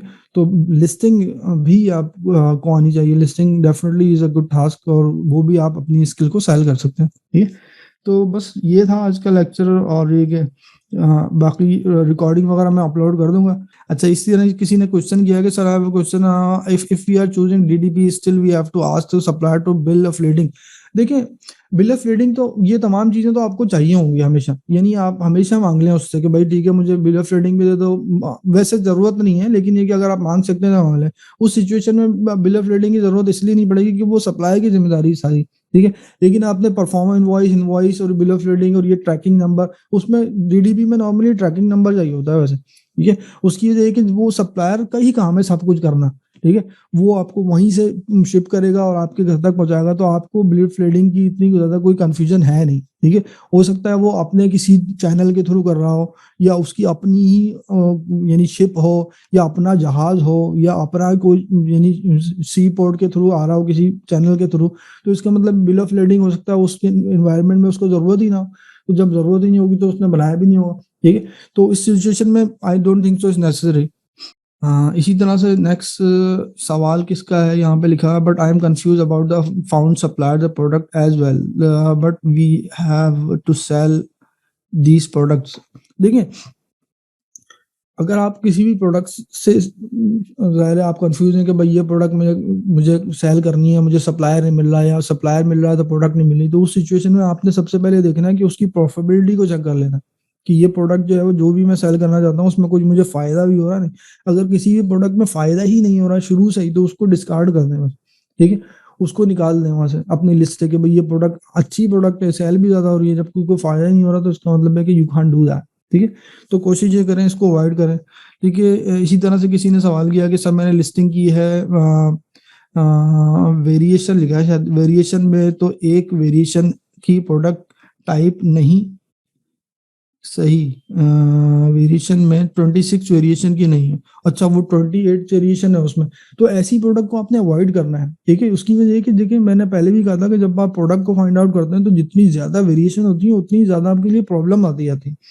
कभी-कभी क्या होता है कि आपने, मेरे साथ ये बहुत दफ़ा हो चुका है कि आपने लिस्टिंग कर रहे हैं, आपकी जब वेरिएशन लिस्टिंग करते हैं तो आपकी 2 वेरिएशन को आपके अमेज़न एक्सेप्ट कर लेता है, 3 को रोक देता है। ये उस पे बैन लगा देता है कि ये प्रोडक्ट आप लिस्ट नहीं कर सकते। अजीब-ओ-गरीब अमेज़न का सिस्टम है कभी-कभी। वो कहता है कि भई वो वही, यानी वेरिएशन के अंदर ही 3 प्रोडक्ट को रोक लिया, 2 को जाने दिया। यानी उसमें ब्लॉक कर दिया कि भई ये प्रोडक्ट अलाउ नहीं है, या इसके लिए सर्टिफ़िकेशन लाओ, ये लाओ, वो लाओ। और एज़ वेल एज़ अब जब एक मिसाल के तौर पे आपने जो है वो ये वाली बॉटल सेल करनी है, और ये इसके 26 कलर्स सेल करने हैं आपने फॉर एग्ज़ाम्पल, ठीक है? अब आप यानी वेरिएशन होगी ना कलर्स का, मतलब है कि एक रेड हो गया, ब्लू हो गया, व्हाइट हो गया, वो सब अलग-अलग कलर की अलग-अलग वेरिएशंस होंगी ना। अब एक प्रोडक्ट यानी एक कलर की आपने अगर 100 यूनिट लेंगे तो आपने 26 यूनिट के आपने कितने सारे यूनिट लेने होंगे, यानी 26 वेरिएशन के तो आपने 26,000 होगा आपने। तो इतने सारे जो है आप यूनिट कैसे खरीदोगे, इतनी इन्वेस्टमेंट कैसे करोगे? तो जितनी ज़्यादा वेरिएशन बढ़ती जाती है उतनी इन्वेस्टमेंट भी बढ़ती जाती है, उतना रिस्क भी बढ़ता जाता है, ठीक है? और एज़ वेल एज़ वेरिएशन ये होता है कि 26 वेरिएशन सारी तो नहीं बिकेंगी एक जैसी, उसमें एक वेरिएशन होगी उसकी डिमांड ज़्यादा होगी, बाकी बिक नहीं होंगी। तो आपका स्टॉक पड़ा रहेगा वहाँ पे वेयरहाउस में, और आपका शिप यानी फीस लगती रहेगी। तो वेरिएशंस को अवॉइड करना है। How many times we have to do inspection after getting the order.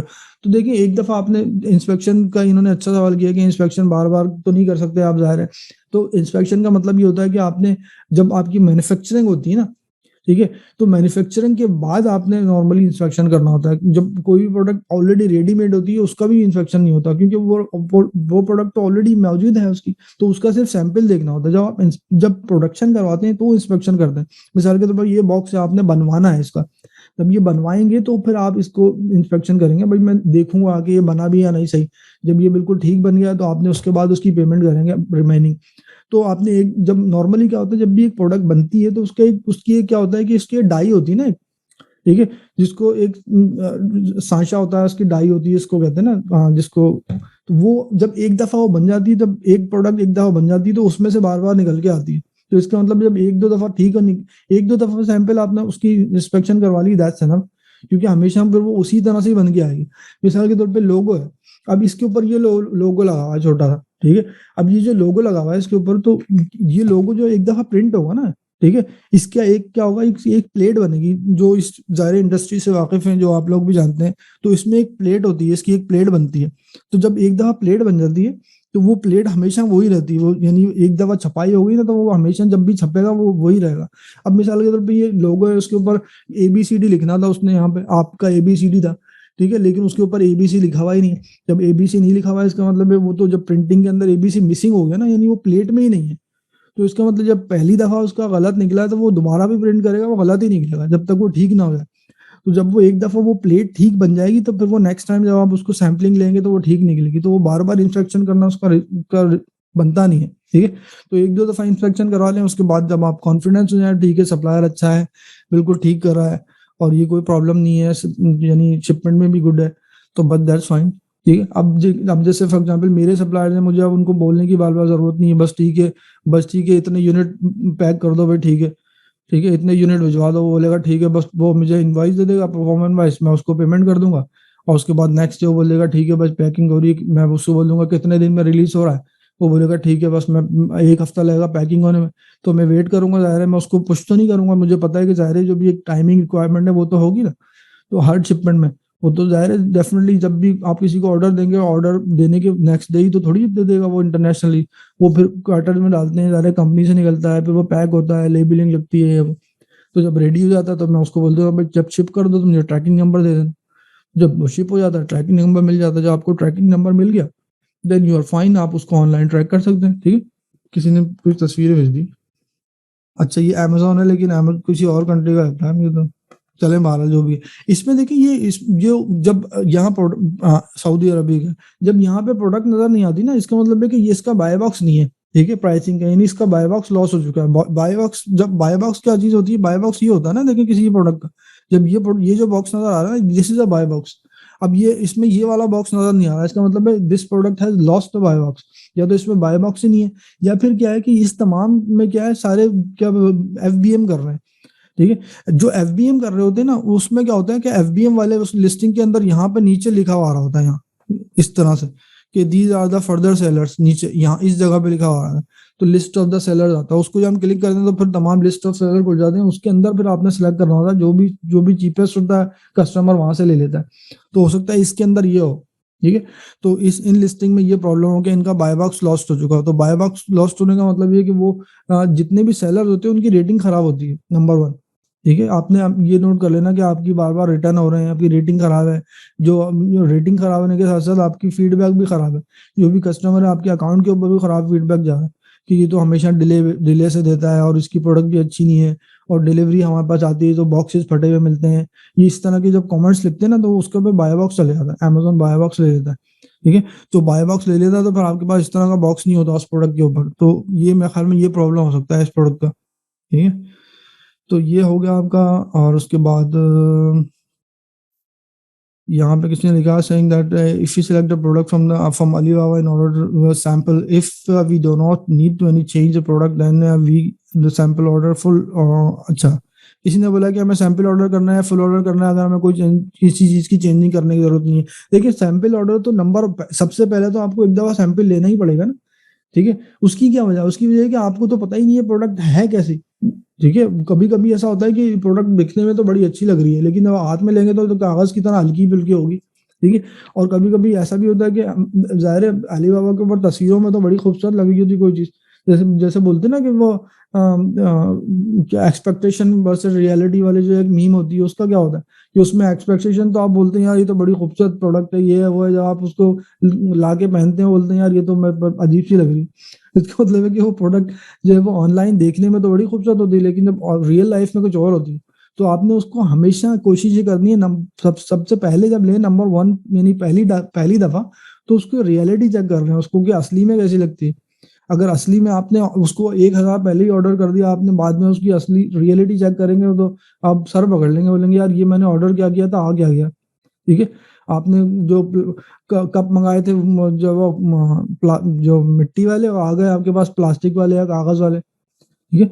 तो that's like a big problem as well. तो ये अक्सर बेशतर हो जाता है ऑनलाइन में। ठीक है? और ये बड़ा मसला है। तो एक दफा तो एटलीस्ट आप चेक करें उसको। सप्रेस लिस्टिंग किसी ने बोला कि सप्रेस लिस्टिंग है। सप्रेस लिस्टिंग ऐसी लिस्टिंग होती है वो सप्रेस का मतलब है नजर नहीं आती, वो छुप जाती है। अमेज़न उसको छुपा देता है। सप्रेस का मतलब है उसको हाइड कर देना है। सप्रेस का मतलब हाइड कर देना सब लोगों से, ठीक है? सबकी आँखों से हटा देना। तो वो क्या करता है अमेज़न उस लिस्टिंग को सप्रेस कर देता है, वो किसी सर्च में नहीं आती। वो लिस्टिंग होती है, डिलीट नहीं होती, लेकिन वो किसी को नज़र नहीं आती। वो सिर्फ़ आप ही देख सकते हो, ठीक है? जो सेलर होगा। तो जो बायर होगा वो सर्च करेगा तो आपकी लिस्टिंग उसमें आएगी नहीं, क्योंकि your listing is suppressed, hidden है, वो छुपी हुई है, ठीक है? तो उसको उससे बचने के लिए इस सिचुएशन में आपने सप्रेस का जो बटन होता है उस पे क्लिक करके देख लें कि सप्रेस क्यों है। अगर सप्रेस नहीं है तो फिर इश्यू में आपने अमेज़न का केस ओपन कर लेना है, उससे अमेज़न को बता देना है। वो अमेज़न के ऊपर जब केस ओपन करेंगे तो डेफिनिटली आपका केस ओपन होने के बाद आपसे वो एसिन मांगेगा, भाई किस एसिन में मसला है। वो एसिन कॉपी कर लें। एसिन मैंने बताया व्हाट इज़ एसिन। If you are already selling on Amazon or listing on Amazon, you know what is ASIN, right? So in that situation, you just put the ASIN on there, and Amazon will give you answer of the issues as well. You can just open a case, then Amazon support team definitely give you support as well, right? तो इस तरह से आप लोग कर सकते हैं easily और आपका प्रॉब्लम भी हल हो जाएगी, ठीक है? तो बस आई थिंक यहीं पे वाइंड अप करते हैं आज की क्लास को, और इंशाल्लाह ताला नेक्स्ट वीक मिलेंगे, लिस्टिंग करेंगे हम नेक्स्ट वीक। तो कोशिश ये करें अपने फ्रेंड वगैरह से बोलें, अगर जिसने ज्वाइन किया तो वो अगर वो आ ही नहीं रहा क्लास में तो फ़ायदा नहीं है। नेक्स्ट वीक लिस्टिंग की क्लास है तो definitely you guys should attend, ठीक है? तो चलें इंशाल्लाह ताला मिलेंगे नेक्स्ट वीक। और ये लास्ट में किसी ने कुछ और लिख दिया है। चलें बस ठीक है। Okay, that's fine. इंशाल्लाह ताला फिर मिलेंगे नेक्स्ट वीक। अपना ख्याल रखिएगा। ओके, अस्सलाम वालेकुम, अल्लाह हाफ़िज़।